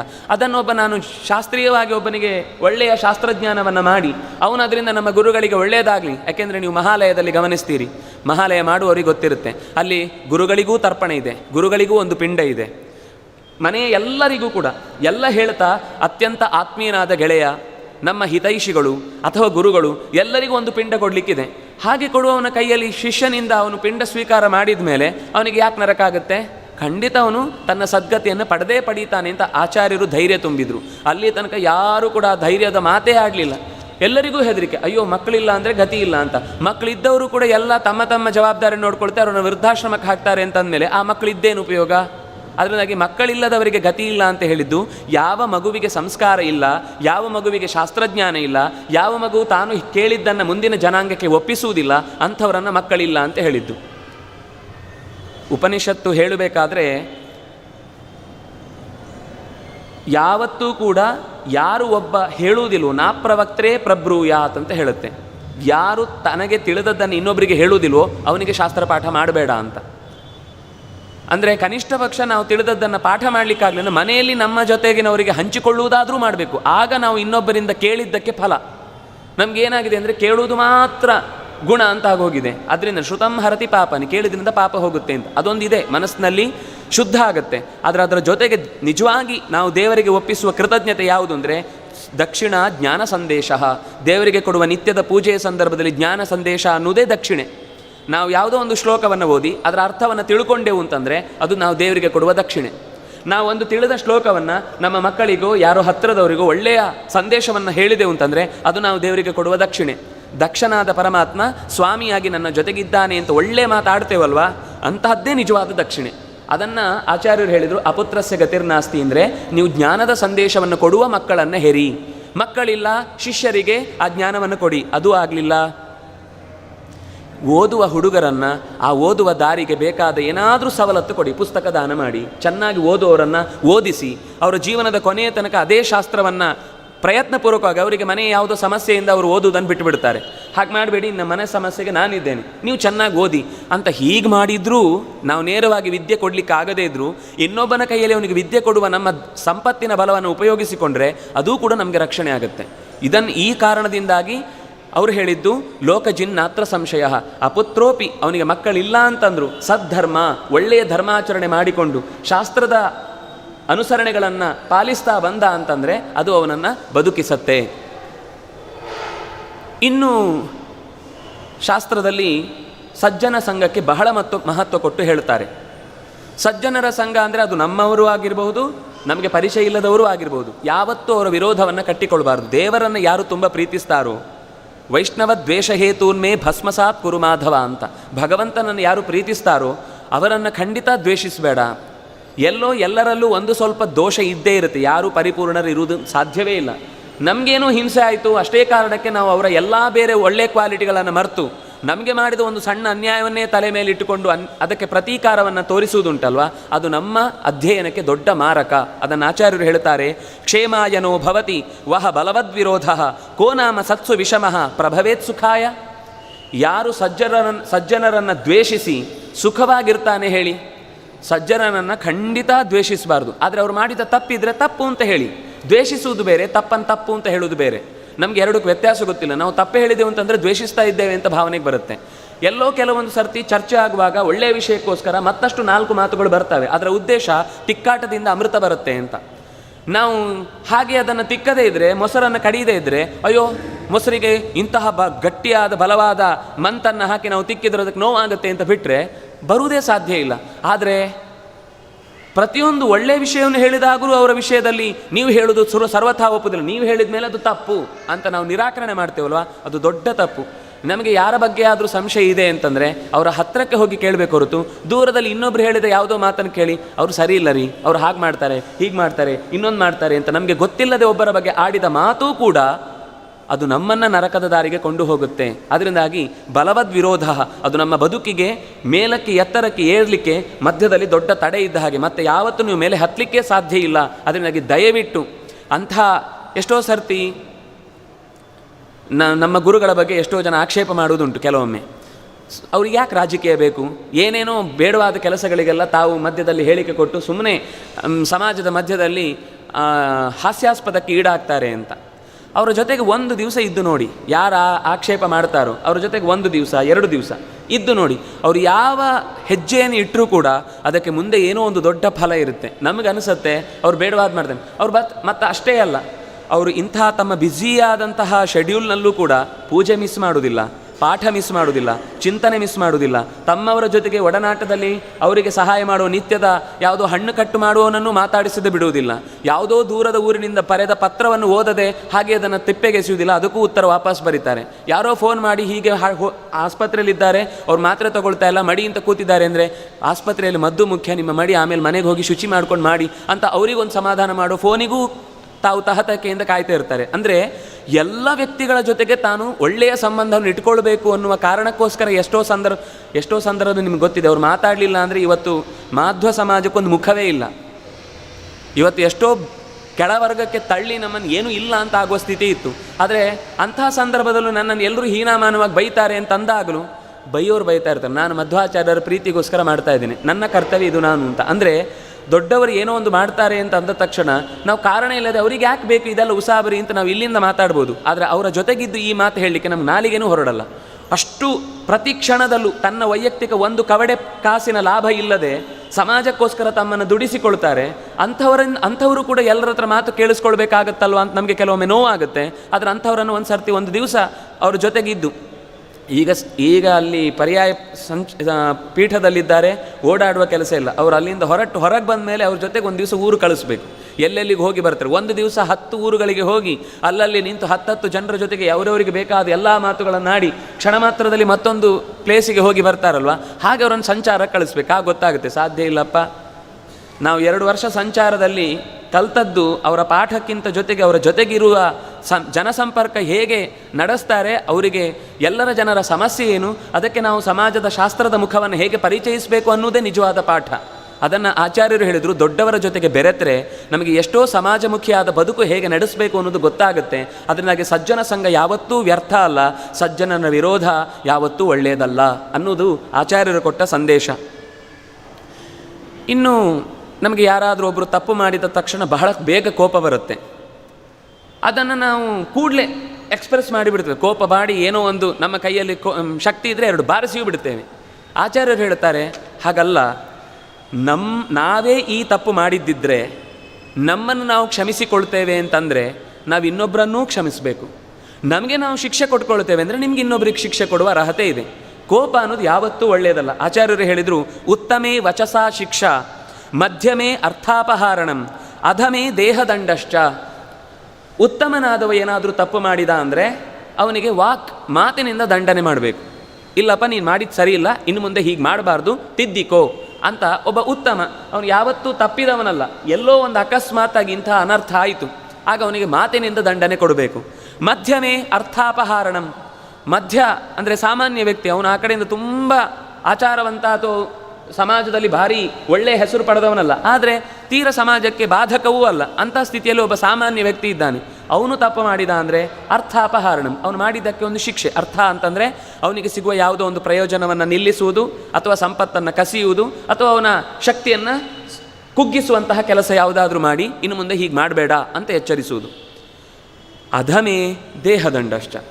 ತೀರಾ ಅವನು ತಪ್ಪು ಮಾಡುವುದೇ ಅವನ ಸ್ವಭಾವ. ಅವನು ನೀವು ಒಳ್ಳೆಯ ಬುದ್ಧಿ ಮಾತಲ್ಲಿ ಹೇಳಿದರೆ ಅವನು ತಿದ್ದಿಕೊಳ್ಳುವವನೇ ಅಲ್ಲ. ಅವನಿಗೆ ನೀವು ಅರ್ಥಾಪಹಾರ ಮಾಡಿದರೂ ಕೂಡ ಅವನು ಮತ್ತೊಮ್ಮೆ ದುಡಿದು ಅದೇ ಕೆಲಸಕ್ಕೆ ಮತ್ತೆ ಇಳಿತಾನೆ, ಆಗ ದೇಹದಂಡನೆ. ಇದು ನೋಡಿ ಆಚಾರ್ಯರಿದು ಮಾತಲ್ಲಿ ಹೇಳಿದರು. ಹನುಮಂತ ಅದನ್ನು ಮಾಡಿ ತೋರಿಸಿದ. ಹನುಮಂತ ಸಮುದ್ರದಿಂದ ಹಾರುವಾಗ ಮೊದಲು ಮೈನಾಕ ಪರ್ವತ ಬಂತು. ರಾಮಚಂದ್ರನ ದಾರಿಗೆ ಹೋಗುವಾಗ ಅಡ್ಡ ನಿಂತು, ನನ್ನ ಸೇವೆಯನ್ನು ಸ್ವೀಕರಿಸು, ನಿನಗೆ ನಾನು ಹಾಲು ಹಣ್ಣು ಇತ್ಯಾದಿ ಕೊಡ್ತೇನೆ, ಇಲ್ಲಿ ವಿಶ್ರಾಂತಿ ತಗೊಂಡು ಹೋಗು ಅಂತಂದ. ಅವನು ಹೇಳಿದ್ದು ಒಳ್ಳೆಯ ಉದ್ದೇಶದಿಂದಲೇ ಬಂದದ್ದು. ಆದರೆ ಅದು ಹನುಮಂತನಿಗೆ ತಡೆಯಾಯಿತು. ಅವನು ಬಂದದ್ದು ಯಾಕೆಂದರೆ ಪೂರ್ವದಲ್ಲಿ ವಾಯುದೇವರಿಂದ ನಾನು ಅನುಗ್ರಹೀತನಾಗಿ ನನ್ನ ರೆಕ್ಕೆಗಳನ್ನು ಉಳಿಸ್ಕೊಂಡಿದ್ದೆ, ಅದಕ್ಕೋಸ್ಕರ ನಾನು ಈಗ ನಿನಗೆ ಸೇವೆ ಮಾಡಲಿಕ್ಕೆ ಬಂದಿದ್ದೇನೆ, ನಿನ್ನ ಪೂರ್ವಜನ ಕೃತಜ್ಞತೆಯನ್ನು ಮರಳಿಸ್ಲಿಕ್ಕೆ ಬಂದಿದ್ದೇನೆ ಅಂತ. ಹನುಮಂತ ಪ್ರೀತಿಯಿಂದ ಅವನನ್ನು ಪಕ್ಕಕ್ಕೆ ತಳ್ಳಿ, ರಾಮನ ಕೆಲಸ ಮೊದಲು, ಆಮೇಲೆ ಮತ್ತೊಮ್ಮೆ ನಿನ್ನನ್ನು ಭೇಟಿಯಾದಾಗ ನಿನ್ನ ಜೊತೆಗೆ ನಾನು ವ್ಯವಹಾರ ನಡೆಸ್ತೇನೆ, ಈಗ ಆಗುವುದಿಲ್ಲ ಅಂತ ಪ್ರೀತಿಯಿಂದ ಅವನನ್ನು ಪಕ್ಕಕ್ಕೆ ತಳ್ಳಿ ಹೊರಟು ಹೋದ. ನೀನು ಹೀಗೆ ತಡೆಯುವುದು ಸರಿಯಲ್ಲ, ಇದು ರಾಮನ ಕೆಲಸ ಅಂತಂದಾಗ ಅದಕ್ಕಿಂತ ಮುಖ್ಯವಾದ ಇನ್ನೊಂದು ಕೆಲಸ ಅಂತ ನನ್ನ ಕಣ್ಣ ಮುಂದೆ ಯಾವುದೂ ಬರುವುದಿಲ್ಲ, ಬೇಡ ಅಂತ ಕಳುಹಿಸಿದ. ನಾಗಮಾತೆ ಸುರಸ ಅನ್ನೋಳು ಬಂದ್ಲು. ದೇವತೆಗಳೇ ಕಳುಹಿಸಿ ನಿನ್ನ ಬಾಯಿಯೊಳಗೆ ಏನೇ ಆಕಾಶದಲ್ಲಿ ಹೋಗುವ ವಸ್ತು ಪ್ರವೇಶ ಮಾಡಲಿ ಅಂತ ಅನುಗ್ರಹಿಸಿ ಕಳಿಸಿದರು. ಆಗ ಹನುಮಂತ ಎದುರಿಗೆ ಬಂದಾಗ ಸುರಸ ಬಾಯಿ ತೆಗೆದು ನಿಂತಲು, ನನ್ನ ಬಾಯಿಯೊಳಗೆ ಹೋಗು. ಇಲ್ಲ ಇಲ್ಲ, ಮತ್ತೆ ಪ್ರತಿಶೃಣೋಮಿ, ನಿನಗೆ ಆಮೇಲೆ ಬಂದು ನನ್ನ ದೇಹವನ್ನು ಒಪ್ಪಿಸ್ತೇನೆ ಬೇಕಿದ್ರೆ, ಈಗ ನನ್ನ ರಾಮನ ಕೆಲಸಕ್ಕೆ ತಡೆ ಒಡ್ಡು ಬೇಡ, ಅದೆಲ್ಲ ಆಗುವುದಿಲ್ಲ, ಈಗ ನೀನು ಪ್ರವೇಶಿಸಿಯೇ ಹೋಗಬೇಕು. ನಿನಗೆ ನನ್ನನ್ನು ಪ್ರವೇಶಿಸಿಕೊಳ್ಳಿಕ್ಕೆ ಸಾಧ್ಯ ಇಲ್ಲ, ನೋಡು ನನ್ನ ಶರೀರ ಅಂತ ಹೇಳಿ ಆಕಾಶಕ್ಕೆ ಬೆಳೆಸಿ ನಿಲ್ಲಿಸಿದ. ಇವನು 2 ಯೋಜನೆ ಬೆಳೆದ್ರೆ ಅವಳು 3 ಯೋಜನೆ ಬೆಳೆದ್ನು, ಇವನು 10 ಬೆಳೆದ್ರೆ ಅವಳು 20 ಬೆಳೆದ್ನು. ಅಂದರೆ ಬಾಯಿ ಅಷ್ಟು ದೊಡ್ಡದಾಯಿತು. ಅವಳ ದೇಹದಲ್ಲಿ ಇಡೀ ಬಾಯಿಯೇ, ಕಣ್ಣು, ಮೂಗು, ದೇಹದ ಕೈ ಕಾಲು ಯಾವುದು ಕಾಣಿಸ್ಲಿಲ್ಲ. ಇಡೀ 100 ಯೋಜನೆ ಎತ್ತರಕ್ಕೆ ಬೆಳೆದ್ರೆ ಅವಳು 100 ಯೋಜನದ ಬಾಯಿ ತೆಗೆದು ನಿಂತಳು. ಹನುಮಂತ ಯೋಚಿಸಿದ, ಬಹುಶಃ ಇದು ಮಾತಿಗೆ ಬಗ್ಗುವಂತಹದ್ದಲ್ಲ. ತಕ್ಷಣ ಕ್ಷಣ ಮಾತ್ರದಲ್ಲಿ ಅತ್ಯಂತ ಸಣ್ಣದಾದ ದೇಹವನ್ನು ತೆಗೆದುಕೊಂಡು ಅವಳ ಬಾಯಿಯೊಳಗೆ ಪ್ರವೇಶ ಮಾಡಿ ಅವಳ ಕಿರುನಾಲಿಗೆ ಒಮ್ಮೆ ಜೋರಾಗಿ ಎಳೆದು ಅವಳು ಬಾಯಿಯ ದೇಹವನ್ನು ಮುಚ್ಚುವುದರ ಒಳಗೆ ಹೊರಗೆ ಬಂದು ನಿಂತ. ನೀನು ಹೇಳಿದ್ದೇನು, ಬಾಯಿಯೊಳಗೆ ಹೋಗಿ ಬರಬೇಕು ಅಂತ. ನಾನು ಹೋಗಿ ಬಂದಿದ್ದೇನೆ, ಇನ್ನು ಬಿಡು ನನ್ನನ್ನು. ಅವಳು ದೇವತೆಗಳು ಕಳುಹಿಸಿದ ನಾಗಮಾತೆ ಆದ್ದರಿಂದಾಗಿ ಸಂತೋಷಪಟ್ಲು. ನಿನ್ನ ಸಾಮರ್ಥ್ಯ, ಆ ಅಣಿಮ ಗರಿಮ ಮೊದಲಾದ ಸಾಮರ್ಥ್ಯ ನೋಡಿ ನನಗೆ ಖುಷಿಯಾಯಿತು. ನಿನ್ನ ರಾಮನ ಕೆಲಸಕ್ಕೋಸ್ಕರ ಹುಡುಕುವ ಕೆಲಸಕ್ಕೆ ಹೋಗುವ ಕೆಲಸ ಅದು ಸುಸೂತ್ರವಾಗಿ ನಡೆಯಲಿ, ಆ ಕೆಲಸದಲ್ಲಿ ಜಯ ಆಗಲಿ ಅಂತ ಆಶೀರ್ವದಿಸಿ ಕಳಿಸ್ತಾಳೆ. ಮತ್ತೆ ಒಂದು ತೊಂದರೆ ಬರುತ್ತೆ. ತೊಂದರೆ ಬರುವುದೇನು ಅಂದರೆ ಅದು ಸಿಂಹಿಕ, ರಾಹುವಿನ ತಾಯಿ. ಆಕೆಗೆ ಛಾಯಾಗ್ರಹ ಅಂತ ಹೆಸರು. ಆಕಾಶದಲ್ಲಿ ಹೋಗ್ತಾ ಇರುವ ಪ್ರತಿಯೊಂದು ವಸ್ತುವನ್ನು ಕೂಡ ನೆರಳಿನಿಂದಲೇ ಹಿಡಿದು ತನ್ನೆಡೆಗೆ ಎಳೆಯುವಂತಹ ಒಂದು ಶಕ್ತಿ ಆಕೆಗಿತ್ತು. ಇವತ್ತಿನ ಸುಮಾರು ನಾವು ಯೋಚಿಸಿದರೆ ಬರ್ಮುಡಾ ಟ್ರಯಾಂಗಲ್ ಇದ್ದ ಹಾಗೆ. ಹೋದ ಮೇಲೆ ಏನಾಯಿತು ಅಂತ ಯಾರಿಗೂ ಗೊತ್ತಾಗ್ತಾ ಇರಲಿಲ್ಲ. ಆದರೆ ಹನುಮಂತನನ್ನು ಹಾಗೆ ಎಳೆದ್ರೆ ಹನುಮಂತ ಹೇಳಿದ, ಬೇಡ, ನನ್ನ ಮುಖ್ಯ ಕಾರ್ಯಕ್ಕೆ ತೊಂದರೆ ಆಗ್ತಾ ಇದೆ ಅಂತ. ಅವಳು ಅದನ್ನೆಲ್ಲ ಇಷ್ಟೆಲ್ಲ ವಾಗ್ವಾದ ಮಾಡಲಿಕ್ಕೆ ತಯಾರೇ ಆಗಲಿಲ್ಲ. ಸೀದಾ ಬಾಯಿ ಹಾಕಿ ಅವನನ್ನು ನುಂಗಿಬಿಟ್ಲು. ನುಂಗಿದಾಗ ಏನು ಮಾಡಿದ, ಇಲ್ಲಿ ಸುಮ್ಮನಿದ್ರೆ ಆಗುವುದಿಲ್ಲ ಅಂತ ತನ್ನ ಇಡೀ ದೇಹವನ್ನು ಬೆಳೆಸಿ ಹೊಟ್ಟೆಯನ್ನು ಸೀಳಿ ಆಕೆಯನ್ನು ಕೊಂದು ಹೊರಗೆ ಬಂದ. ಉತ್ತಮೇ, ಒಳ್ಳೆಯ ಮನುಷ್ಯ, ಗೊತ್ತಿಲ್ಲದೆ ಏನೋ ಅಡೆತಡೆ ಆಯಿತು ಅಂತಂದರೆ ಅವನಿಗೆ ವಚಸಾ ಶಿಕ್ಷ, ಬೇಡಪ್ಪ ಈಗ ಆಗುವುದಿಲ್ಲ ಅಂತ ಮೈನಾಕನನ್ನು ತಡೆದ. ಮಧ್ಯಮೇ ಅರ್ಥಾಪಹರಣಂ, ಅವಳ ಶಕ್ತಿಗಿಂತ ತನ್ನ ಶಕ್ತಿ ದೊಡ್ಡದು ಅಂತ ತೋರಿಸಿ ಅವಳಿಗೆ ತನ್ನ ಸಾಮರ್ಥ್ಯವನ್ನು ಪ್ರದರ್ಶಿಸಿ ಹೊರಟು ಹೋದ. 3ನೇದು ಅಧಮೆ ದೇಹದಂಡಶ್ಚ, ಅವಳು ಅಧಮಳಾಗಿದ್ಲು, ಕೊಲ್ಲದೆ ವಿಧಿಯೇ ಇಲ್ಲ ಅಂತಾಯಿತು, ಅವಳನ್ನು ಕೊಂದು ಹೋದ. ಅಂದರೆ ಆಚಾರ್ಯರು ಇಲ್ಲಿ ಹೇಳಿದ್ದನ್ನು ಹನುಮಂತ ಅಲ್ಲಿ ಮಾಡಿ ತೋರಿಸಿದ. ನಮ್ಮ ಬದುಕಿನಲ್ಲೂ ಅಷ್ಟೇ, ನಮಗೆ 3 ಥರದ ತೊಂದರೆ ಬರುತ್ತೆ. ನಮ್ಮವರಿಂದಲೇ ಕೆಲವೊಮ್ಮೆ ತೊಂದರೆ ಬರುತ್ತೆ. ಆಗ ಸಿಟ್ಟು ಮಾಡ್ಕೊಳ್ಳೋದಲ್ಲ, ಮಾತಿನಿಂದ ಹೇಳಿ, ಈಗಲ್ಲ, ನಾನು ಆಮೇಲೆ ಸಿಗ್ತೇನೆ ನಿಮಗೆ, ನನಗೆ ಅದಕ್ಕಿಂತ ಮುಖ್ಯವಾದ ಕೆಲಸ ಇದೆ. ಯಾಕೆಂದರೆ ನಮ್ಮ ಮೂಲ ಉದ್ದೇಶ ಏನು ಅದು ನೆನಪಿರಬೇಕು. ಎಲ್ಲಿಗೋ ಹೊರಟಾಗ ಸ್ವಲ್ಪ ತಡ ಆದರೂ ಅಲ್ಲಿ ನಮಗೋಸ್ಕರ ಕಾಯ್ತಾ ಇದ್ದಾರೆ ಅಂತಂದಾಗ ಅದಕ್ಕೆ ಮೊದಲು ಪ್ರಿಫರೆನ್ಸ್ ಕೊಡಬೇಕು. ಇದನ್ನು ಆಮೇಲೆ ಬಂದರೂ ನಿಮಗೆ ಮಾತಾಡಲಿಕ್ಕಾಗುತ್ತೆ, ಆಮೇಲೆ ಸಿಗ್ತೇನೆ ಅಂತ ಹೇಳಬೇಕು. 2ನೇದು, ನಮ್ಮ ಶಕ್ತಿ ಎಷ್ಟು ಅಂತ ಪರೀಕ್ಷೆ ಮಾಡೋದಕ್ಕೋಸ್ಕರವೇ ನಮ್ಮ ಮೇಲೆ ದಾಳಿ ಆಗುತ್ತೆ. ಆವಾಗ ನನ್ನ ಶಕ್ತಿಯನ್ನು, ಬುದ್ಧಿವಂತಿಕೆಯನ್ನು ಪ್ರದರ್ಶಿಸಿ ನಾನು ಅದರಿಂದ ಗೆದ್ದು ನಾನು ನನ್ನ ಕೆಲಸವನ್ನು ನಡೆಸ್ಕೊಳ್ಬೇಕಾಗತ್ತೆ.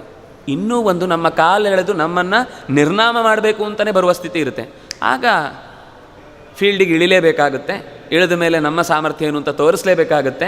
ನಾವೇನು ಅಂತ ಹೋರಾಟದ ಹಾದಿಗೆ ಇಳಿಲೇಬೇಕಾದ ಪ್ರಸಂಗ ಬರುತ್ತೆ. ಅದು ಹನುಮಂತ ತೋರಿಸಿಕೊಟ್ಟ. ಇದು ನಮ್ಮ ಬದುಕಿಗೂ ಆಗುವ 3 ಥರದ ಸಮಸ್ಯೆ. ಹತ್ತಿರದವರ ಸಮಸ್ಯೆ ಇರುತ್ತೆ, ಮಧ್ಯಮದವರ ಸಮಸ್ಯೆ ಇರುತ್ತೆ, ಯಾರೋ ಅವರು ಅಪರಿಚಿತರು ಆಗಿರ್ಬೋದು, ಅಥವಾ ಸ್ಪರ್ಧೆಯ ದೃಷ್ಟಿಯಿಂದ ನಮ್ಮ ಜೊತೆಗೆ ಕಾಂಪೀಟ್ ಮಾಡಲಿಕ್ಕೆ ಬಂದಿರಬಹುದು. 3ನೇವರು ನಮ್ಮನ್ನು ತುಳಬೇಕು ಅಂತಲೇ ಬರುವವರಾಗಿರ್ಬೋದು. ಅಂತಹ 3 ಜೊತೆಗೂ ಕೂಡ ನಮ್ಮ ಪ್ರತಿಕ್ರಿಯೆ 3 ರೀತಿಯಾಗಿರಬೇಕು. ಅದನ್ನು ಆಚಾರ್ಯರು ತೋರಿಸಿದರು. ಹನುಮಂತ ಮಾಡಿ ತೋರಿಸಿದ. ನಮಗೆ ಅದು ಜೀವನಕ್ಕೆ ಪಾಠ ಆಯಿತು. ಇದು ಆಚಾರ್ಯರು ನಮಗೆ ಬದುಕಿನಲ್ಲಿ ಹೇಗೆ ತೊಂದರೆಗಳು ಬರಬಹುದು, ಅದಕ್ಕೆ ನಾವು ಹೇಗೆ ಉತ್ತರಗಳನ್ನು ಕಂಡುಕೊಡಬೇಕು ಅಂತ ತೋರಿಸಿದ್ದಕ್ಕೆ ಬೇಕಾದ 4 ಮಾತುಗಳು. ಸತ್ತ ಮೇಲೆ ಏನು, ಇದು ದೊಡ್ಡ ಪ್ರಶ್ನೆ. ನಮಗೆ ಗೊತ್ತಿದೆ ಸತ್ತ ಮೇಲೆ ಏನು ಬರುವುದಿಲ್ಲ ಅಂತ.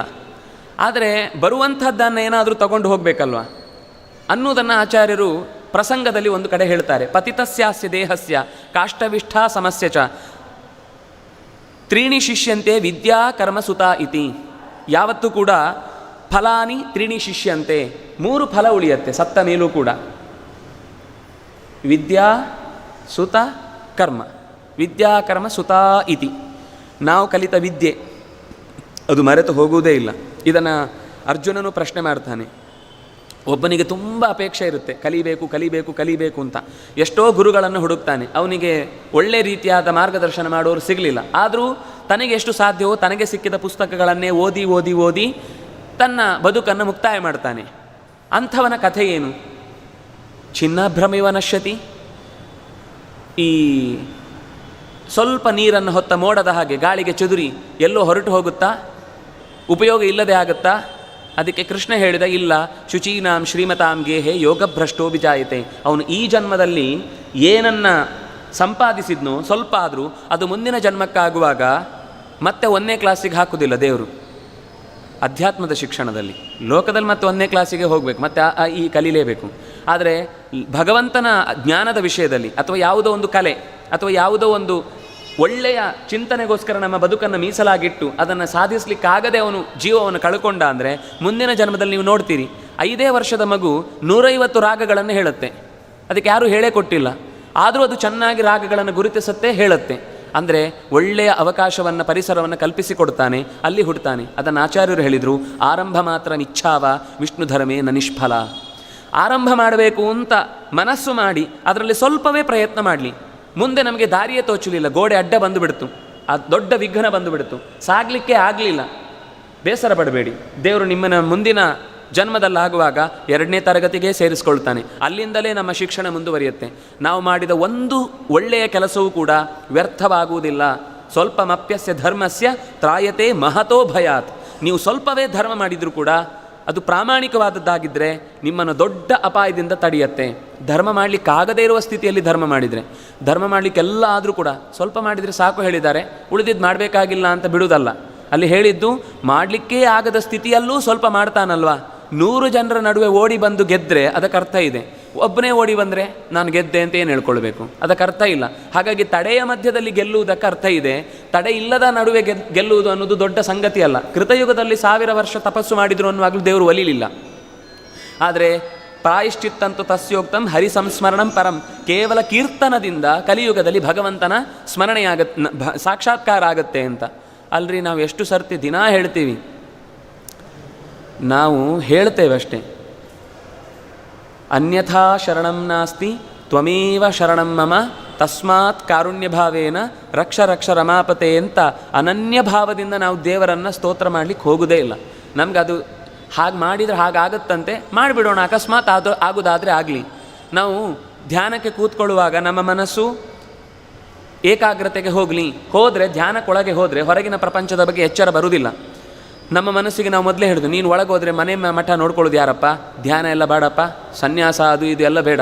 ನಮಗೆ ಒಳ್ಳೆಯ ಸನ್ಯಾಸಿ ಬೇಕು, ಅದು ನಮ್ಮ ಮನೆಯಿಂದ ಬೇಡ, ಪಕ್ಕದ ಮನೆಯಿಂದ ಬೇಕು.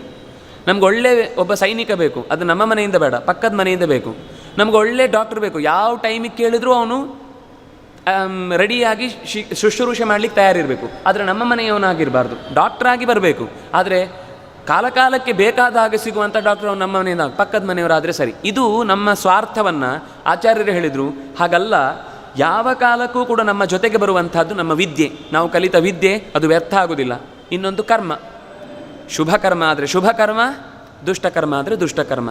ಯಾವುದನ್ನು ತಪ್ಪಿಸ್ಲಿಕ್ಕಾಗೋದಿಲ್ಲ. ಯಥಾಧೇನು ಸಹಸ್ರೇಶು ವತ್ಸೋ ಗಚ್ಚತಿ ಮಾತರಂ ತಥಾ ಯಚ್ಚ ಕೃತಂ ಕರ್ಮ ಕರ್ತಾರಂ ಅನುಗಚ್ಚತಿ ಅಂತ ಕರ್ಮದ ಬಗ್ಗೆ ಮಹಾಭಾರತ ಹೇಳುವ ಮಾತು.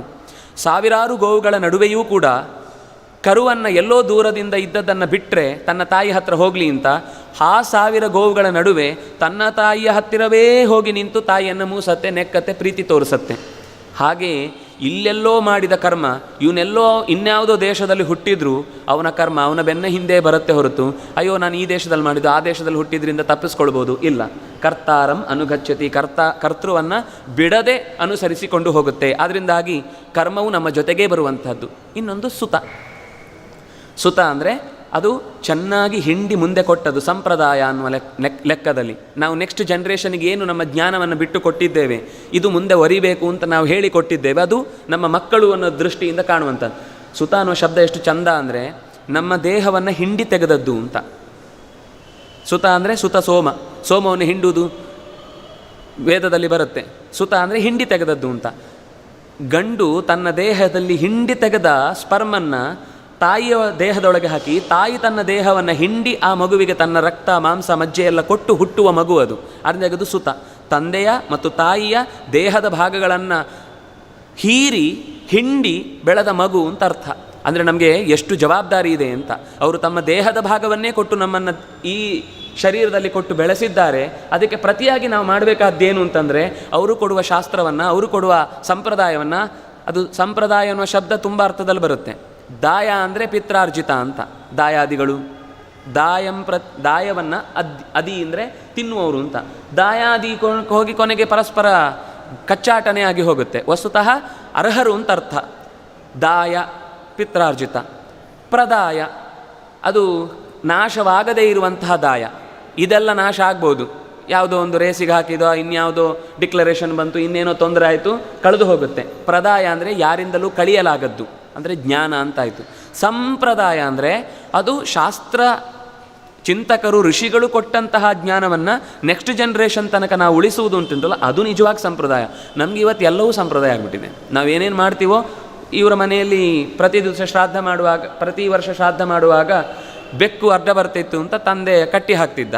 ಅವನ ಮಗ ಮುಂದೆ ಶ್ರಾದ್ದ ಮಾಡುವಾಗ ನಮ್ಮ ಅಪ್ಪ ಕಟ್ಟಿ ಹಾಕ್ತಾ ಇದ್ದ ಅಂತ ಪಕ್ಕದ ಮನೆ ಬೇಕಂತಂದಾದರೂ ಕಟ್ಟಿ ಹಾಕಬೇಕು ಅನ್ನೋದು ಸಂಪ್ರದಾಯ ಕೊಡ್ತಿದ್ದೆ. ಅಂತಹ ಪ್ರಸಂಗ ಇದೆ ಕೆಲವೊಂದು ಸಲ.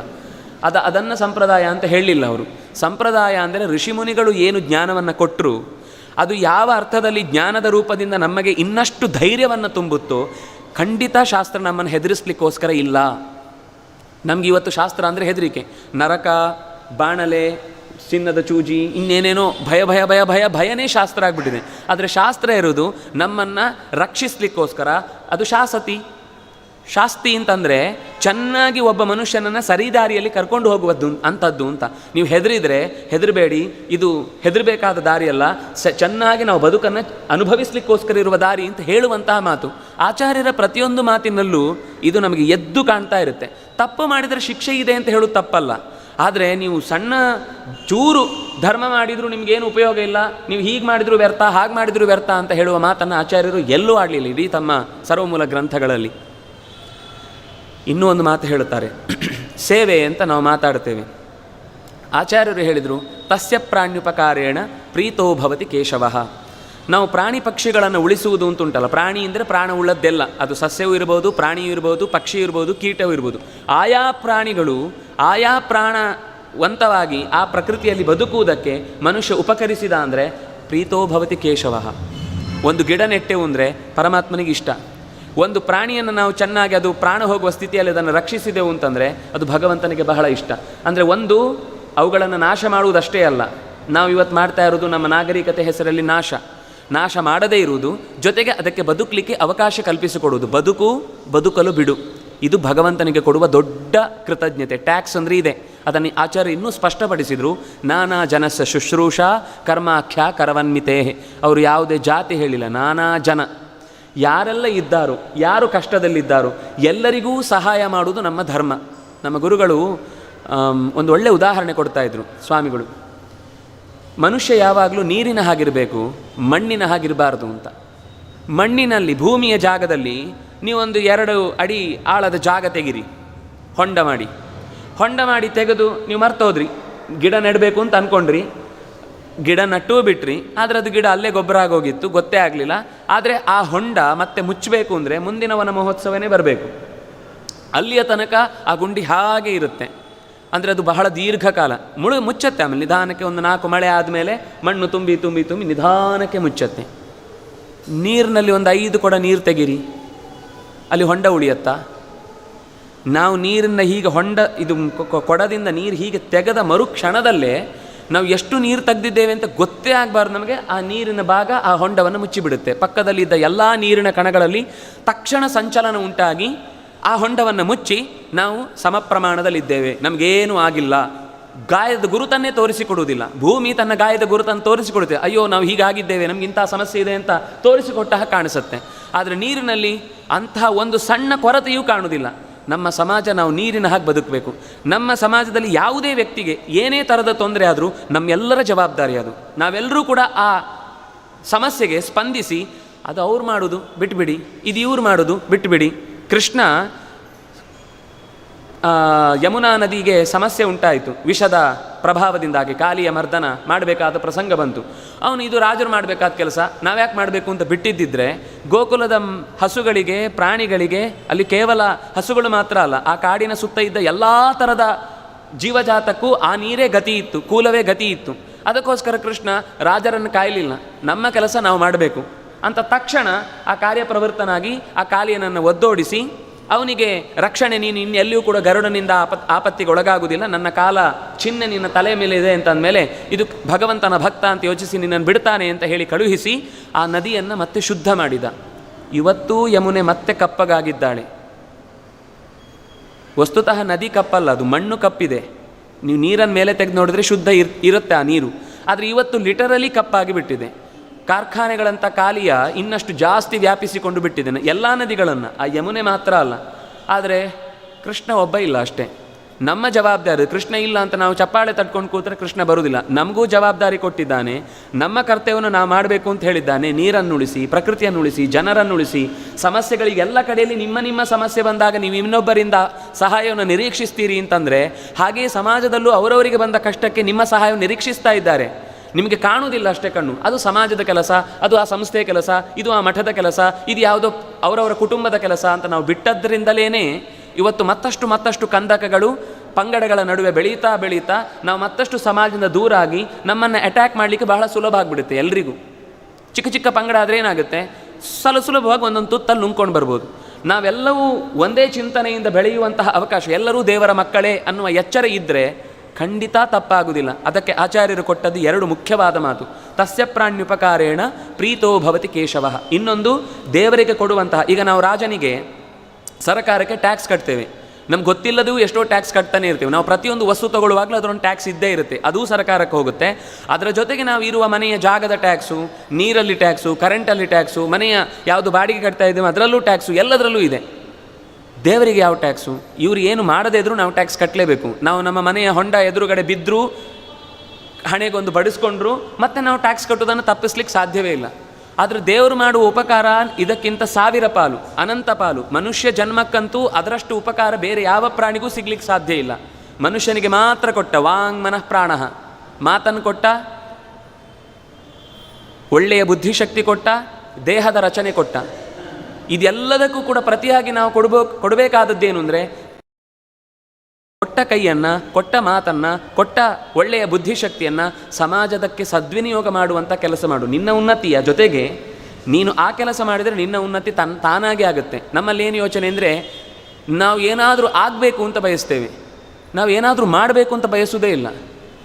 ಮಾಡಬೇಕು ಅಂತ ಬಯಸಿದರೆ ತಾನಾಗಿ ಏನೋ ಒಂದು ಆಗುತ್ತೆ. ಆಚಾರ್ಯರು ಅದನ್ನೇ ಹೇಳಿದ್ದು, ನೀನು ಎಲ್ಲ ಮಾಡು, ಕುರು ಕರ್ಮೈವ ತಸ್ಮಾತ್ವಂ ಪೂರ್ವತರಂಕೃತಂ.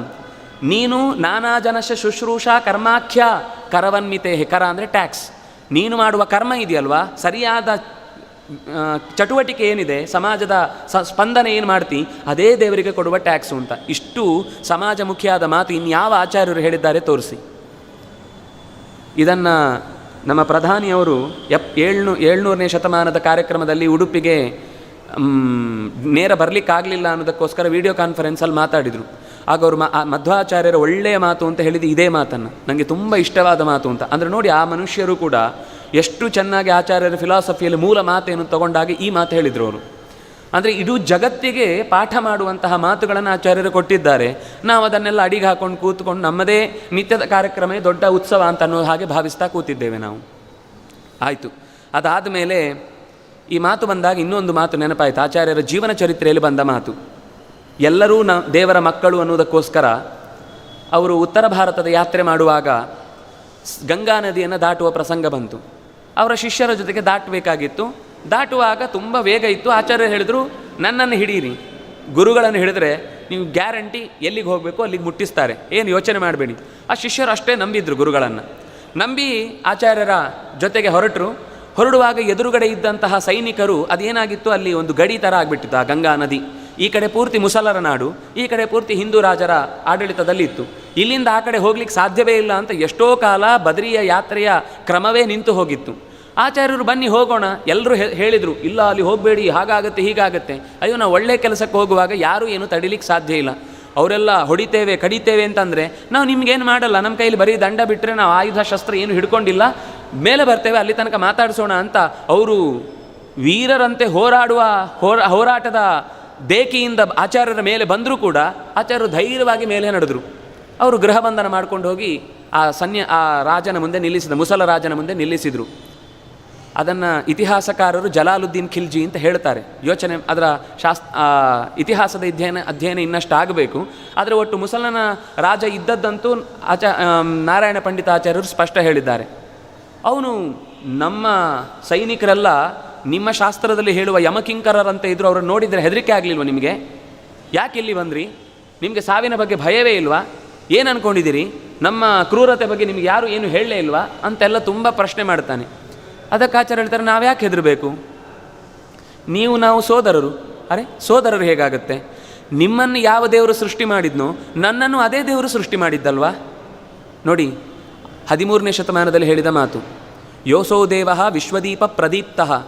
ನೀವು ಯಾವ ಸೂರ್ಯನೊಳಗೆ ಭಗವಂತನನ್ನು ನಿಮ್ಮ ದೇವರು ಅಂತ ಚಿಂತಿಸ್ತೀರೋ ನಾವು ಅದೇ ಸೂರ್ಯನ ಒಳಗೆ ಭಗವಂತನನ್ನು ಚಿಂತಿಸಿ ಅದೇ ದೇವರ ಮಕ್ಕಳು ಅಂತ ನಮ್ಮನ್ನು ನಾವು ಕರೆದುಕೊಳ್ತೇವೆ. ನೀವು ದೇವರ ಮಕ್ಕಳು, ನಾವು ದೇವರ ಮಕ್ಕಳು, ದೇವರು ಇರೋದು ಒಬ್ಬ, ದೇವರೊಬ್ಬ ನಾಮ ಹಲವು ಅಂತ ಇವತ್ತು ದೊಡ್ಡ ದೊಡ್ಡ ಘೋಷಣೆ ಇದೆ.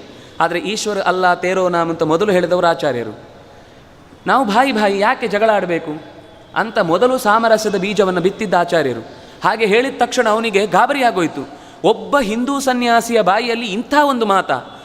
ನಾವು ಈ ದೇಶದ ಮೇಲೆ ದಬ್ಬಾಳಿಕೆ ಮಾಡಿ ನಮ್ಮ ಮತವನ್ನು ಹಂಚಬೇಕು ಅಂತ ಪ್ರಯತ್ನ ಮಾಡ್ತಾ ಇದ್ದರೆ ನಮ್ಮ ದೇವರು ನಿಮ್ಮ ದೇವರು ಒಬ್ಬನೇ ಅಂತ ಹೇಳಿದ್ರೆ ನಮ್ಮ ಈ ಕಿತ್ತಾಟಕ್ಕೇನು ಅರ್ಥ ಇದೆ ಅಂತ ಅನ್ನಿಸ್ಬಿಡ್ತು ಅವನಿಗೆ.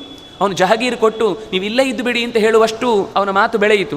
ಆಚಾರ್ಯರು ಹೇಳಿದರು, ನಾವು ಸನ್ಯಾಸಿಗಳು ಅದನ್ನೆಲ್ಲ ಹಿಡ್ಕೊಳ್ಳಿಕ್ಕೆ ಬಂದವರಲ್ಲ, ನಮಗೆ ಬದರಿ ತನಕ ಹೋಗುವ ತನಕ ಯಾವುದೇ ತೊಂದರೆ ಆಗದೇ ಇದ್ದರೆ ಸಾಕು ಅಂತ ಆಚಾರ್ಯರು ಹೇಳಿದರು. ಅಂದರೆ ಆ ಕಾಲಕ್ಕೆ ಪರ್ಷಿಯಾ ತದ್ವಚಸ, ಅವನ ಮಾತಿನಿಂದಲೇ ಆಚಾರ್ಯರು ಉತ್ತರ ಕೊಟ್ಟರು. ಇದು ಒಂದು ವಿಚಿತ್ರ ಸಂಗತಿ.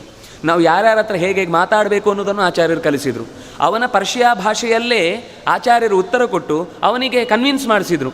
ಅಂದರೆ ನಾವು ಕೆಲವೊಂದು ಸಂದರ್ಭದಲ್ಲಿ ವಿಜ್ಞಾನಿಗಳಿಗೆ ಅಥವಾ ಇವತ್ತಿನ ಲೋಕದ ಭಾಷೆಗೆ ನಾವು ಅದಕ್ಕೆ ತಕ್ಕದಾದ ರೀತಿಯಲ್ಲಿ ಶಾಸ್ತ್ರವನ್ನು ಪ್ರಚಾರ ಮಾಡಬೇಕಾಗತ್ತೆ.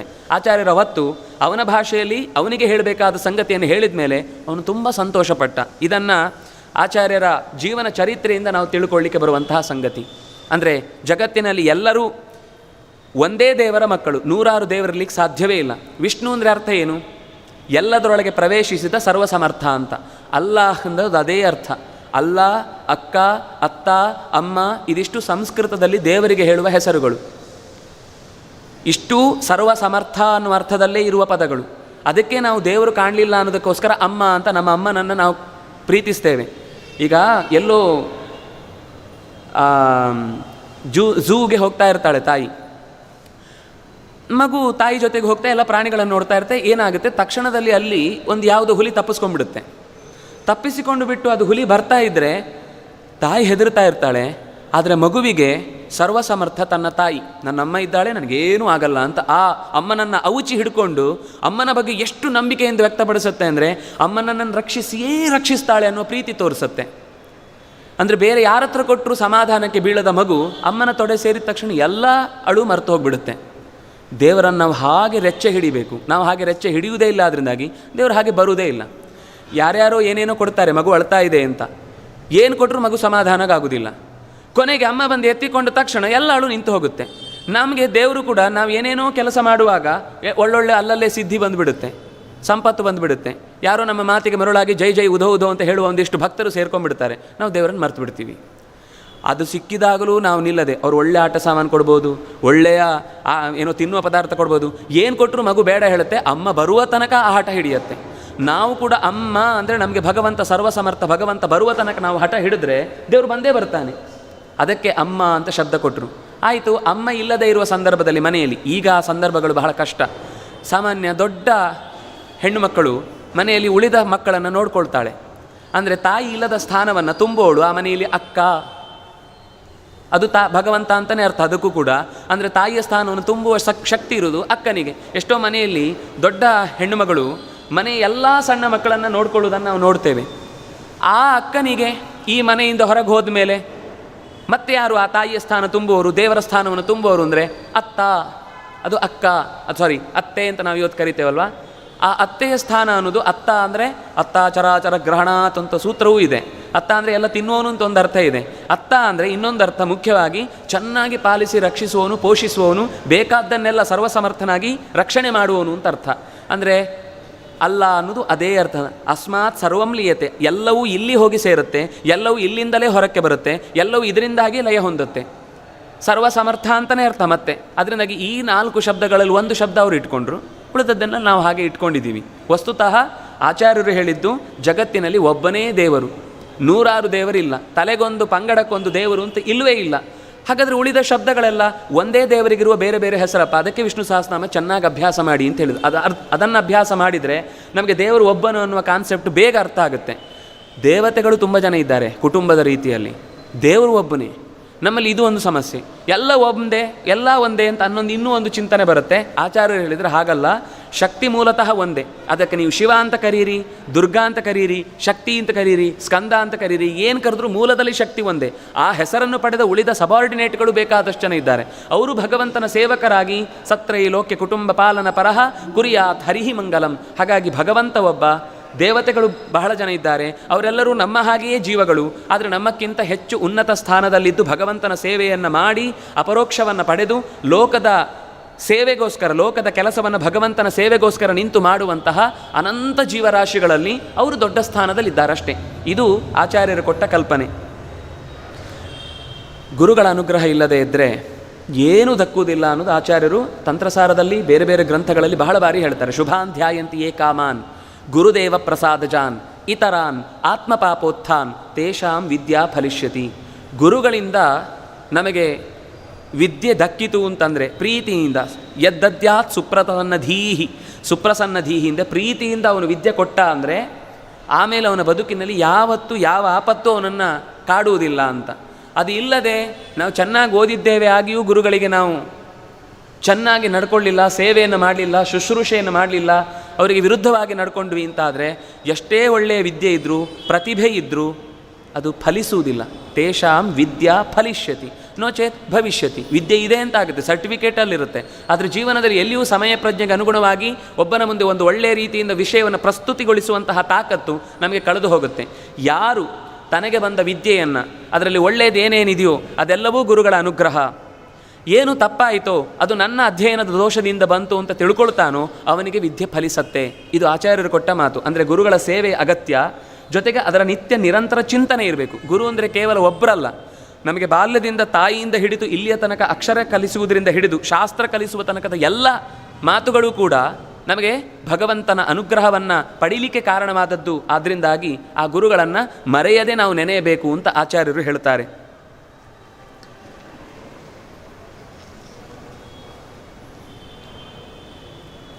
ಇನ್ನು ಇಡೀ ಆಚಾರ್ಯರ ಶಾಸ್ತ್ರದ ಸಾರಾಂಶ ಏನು, ಅವರು ಏನೇನು ಎಕ್ಸ್ಕ್ಲೂಸಿವ್ ಆಗಿ ಏನೇನು ಕೊಟ್ಟರು ಅನ್ನೋದನ್ನು ನಾವು ನೋಡುವುದಾದರೆ, ಭಗವಂತ ಸರ್ವೋತ್ತಮ ಅಂತ ಹೇಳಿದರು. ಅದು ವಿಷ್ಣು ಮಾದ್ರಿಂದಾಗಿ ಸರ್ವೋತ್ತಮ. ವಿಷ್ಣು ಅಂದರೆ ವಿಷಂ ನುದತಿ, ಸಂಸಾರದ ವಿಷವನ್ನು ಯಾರು ಕಳೆಯಬಲ್ಲನೋ ಅವನು ವಿಷ್ಣು ಆಗ್ತಾನೆ. ಸರ್ವಸಮರ್ಥ ಯಾರೋ ಅವನು ವಿಷ್ಣು ಆಗ್ತಾನೆ. ಅವನು ಅಷ್ಟೇ ಅಲ್ಲ, ಅಖಿಲ ಪದ ಗದಿತಃ, ಜಗತ್ತಿನಲ್ಲಿ ಎಷ್ಟು ಥರದ ಪದಗಳಿವೆಯೋ, ಎಷ್ಟು ಭಾಷೆಯಲ್ಲಿ, ಎಷ್ಟು ಪ್ರಾಣಿ ಪಕ್ಷಿಗಳ ಧ್ವನಿ, ಸಸ್ಯ ಸುಯಿಲುಗುಡುವಂತಹದ್ದಿರ್ಬೋದು ಗಾಳಿ ಬರುವಾಗ, ಅಥವಾ ಪ್ರಾಣಿಗಳು ಚಿಲಿಪಿಲಿಗುಟ್ಟು, ಪ್ರಾಣಿ ಪಕ್ಷಿಗಳು ಚಿಲಿಪಿಲಿಗುಟ್ಟುವುದು, ಗರ್ಜಿಸುವುದು ಏನಿರ್ಬೋದು, ಈ ಎಲ್ಲ ಪದಗಳಿಂದ ಗದಿತಃ ಹೇಳಲ್ಪಟ್ಟವನು ಅಂತ ಆಚಾರ್ಯರೊಬ್ಬರೇ ಹೇಳಿದ್ದು. ಸರ್ವ ಪದ ವಾಚ್ಯತ್ವವನ್ನು ಹೇಳಿದರು. ಇನ್ನು ಸರ್ವ ವೇದಾಭಿಧೇಯ, ವೇದದಲ್ಲಿರುವ ಪ್ರತಿಯೊಂದು ಮಾತು ಕೂಡ ಪೂರ್ಣವಾಗಿ ಭಗವಂತನನ್ನು ಹೇಳುತ್ತೆ. ಶ್ರೀನಾಥ, ಲಕ್ಷ್ಮಿಯ ಒಡೆಯನಾಗಿದ್ದಾನೆ. ಸದ್ಗುಣಾಬ್ಧಿ, ಗುಣಗಳದ್ದೇ ರಾಶಿ, ಅಬ್ಧಿ ಅಂದರೆ ಸಮುದ್ರ, ಗುಣಗಳು ಬಿಟ್ಟು ಬೇರೆ ಏನೂ ಇಲ್ಲ ದೇವರಲ್ಲಿ, ಗುಣಗಳದ್ದೇ ರಾಶಿ ಅವನು. ಜಗದುದಯ ಲಯಾದ್ಯಷ್ಟಕರ್ತಾಂತರಾತ್ಮ, ಜಗತ್ತಿನ ಸೃಷ್ಟಿ ಸ್ಥಿತಿ ಲಯ ನಿಯಮನ ಜ್ಞಾನ ಅಜ್ಞಾನ ಬಂಧ ಮೋಕ್ಷ. ಯೋಚನೆ ಮಾಡಿ, ಜ್ಞಾನ ಕೊಡುವವನು ಅವನೇ, ಅಜ್ಞಾನ ಕೊಡುವವನು ಅವನೇ, ಬಂಧ ಇಡುವವನು ಅವನೇ, ಬಿಡಿಸುವವನು ಅವನೇ. ಯಾರಿಗೆ ಗಂಟು ಹಾಕ್ಲಿಕ್ಕೆ ಗೊತ್ತಿದೆಯೋ ಅವನು ಮಾತ್ರ ಬಿಡಿಸಬಲ್ಲ. ಯಾರೋ ಗಂಟು ಹಾಕಿ ಇನ್ಯಾರ ಹತ್ರನೋ ಕೇಳಿದ್ರೆ ಗಂಟು ಬಿಡಿಸ್ಕೊಳ್ಳಿಕ್ಕಾಗೋದಿಲ್ಲ. ಅದರಿಂದಾಗಿ ಭಗವಂತ ಬುದ್ಧ ರೂಪದಿಂದ ಬಂದ, ಮೋಹಕರ ಅವತಾರ. ದೇವರು ಮೋಹಕ ಅಲ್ಲ, ಅವನು ಅಜ್ಞಾನ ಕೊಡೋದು ಅವನ ಧರ್ಮ. ಅಜ್ಞಾನವನ್ನು ಕೊಟ್ಟ ಹೊರತು ದೇವರ ಮೋಸ ಮಾಡ್ದ ಅಂತ ನಾವು ಚಿಂತನೆ ಮಾಡುವುದಲ್ಲ. ಕೆಲವೊಂದು ಸರ್ತಿ ಹೇಳುವ ಭರದಲ್ಲಿ ಬುದ್ಧ ಮೋಸ ಮಾಡಲಿಕ್ಕೋಸ್ಕರನೇ ಬಂದ ಅಂತ. ಬುದ್ಧ ಭಗವಂತನದ್ದೇ ರೂಪ, ಅದೇ ಭಗವಂತನ ರೂಪ ವೇದವ್ಯಾಸ. ನೀವು ಬುದ್ಧವನ್ನು ಮೋಸಗಾರ ಅಂತಂದರೆ ವೇದವ್ಯಾಸನ ನಂಬುದು ಹೇಗೆ ಅಲ್ವಾ? ಅದರಿಂದಾಗಿ ಮೋಹಕ ಅನ್ನೋದರ ತಾತ್ಪರ್ಯ, ಯಾರು ಅಜ್ಞಾನವನ್ನೇ ಪಡೀಲಿಕ್ಕೆ ಯೋಗ್ಯರೋ ಅವರಿಗೆ ಅಜ್ಞಾನವನ್ನು ಕೊಡಲಿಕ್ಕೋಸ್ಕರ ಬಂದದ್ದು ಹೊರತು ದೇವರವರಿಗೆ ಮೋಸ ಮಾಡಿದ್ದಲ್ಲ. ಮನೆಯಲ್ಲಿ ಒಂದು ಮಗುವಿಗೆ ಹುಷಾರಿಲ್ಲ, ಇನ್ನೊಂದು ಮಗು ಚೆನ್ನಾಗಿದೆ. ತಾಯಿ ಏನು ಮಾಡ್ತಾಳೆ? ಆ ಮಗುವಿಗೆ ಬರೀ ಗಂಜಿ ಹಾಕ್ತಾಳೆ, ಈ ಮಗುವಿಗೆ ಉಪ್ಪಿನಕಾಯಿ ಹಾಕಿ ಇನ್ನೇನೋ ಮನೆಯಲ್ಲಿ ಮಾಡಿದ ಬೇರೆ ಪದಾರ್ಥಗಳನ್ನೆಲ್ಲ ಕೊಡ್ತಾಳೆ. ತಾಯಿ ಮೋಸ ಮಾಡಿದ್ದ? ಆ ಮಗುವಿಗೆ ಬೇಕಿದ್ದದ್ದು ಹೊಟ್ಟೆ ಸರಿ ಇಲ್ಲ, ಅದಕ್ಕೋಸ್ಕರ ಗಂಜಿ ಕೊಟ್ಲು. ಈ ಮಗುವಿಗೆ ಏನು ಪರವಾಗಿಲ್ಲ, ಅದಕ್ಕೋಸ್ಕರ ಆ ಮಗು ಏನು ನಿತ್ಯ ತಿಂತಾ ಇತ್ತೋ ಅದನ್ನೇ ಕೊಟ್ಲು. ಅದರಿಂದ ಇಲ್ಲಿ ಮಾಡ್ತಾ ಇರೋದು ಪಾರ್ಶಿಯಾಲಿಟಿ ಅಲ್ಲ, ಅವರವರಿಗೆ ಏನೇನು ಬೇಕಿತ್ತೋ ಅದನ್ನು ಕೊಟ್ಲು ತಾಯಿ. ಹಾಗೇ ಭಗವಂತ ಅಜ್ಞಾನ ಕೊಡುವುದೂ ಅವನು ಒಂದು ಗುಣ. ಅದು ಯಾರಿಗೆ ಕೊಡಬೇಕೋ ಅವ್ರಿಗೆ ಕೊಟ್ಟಾದ್ರಿಂದಾಗಿ ಬುದ್ಧ ಮೋಸ ಮಾಡಿದ ರೂಪ ಅಲ್ಲ, ಅದು ಭಗವಂತ. ಅದೇ ವಿದ್ಯೆ ಪ್ರಶಾಂತ ವಿದ್ಯೆ ಆಯಿತು ಅಂತ ಹೇಳ್ತಾರೆ. ಪ್ರಶಾಂತ ವಿದ್ಯೆ ಅಂದರೆ ದೇವತೆಗಳಿಗೆ ಅದೇ ಮಾತು ಒಳ್ಳೆಯ ಅರ್ಥವನ್ನು ಕೊಟ್ಟಿತು. ಶೂನ್ಯಂ ಶೂನ್ಯಂ ಅಂತ ಮಾತು ಬಂತು.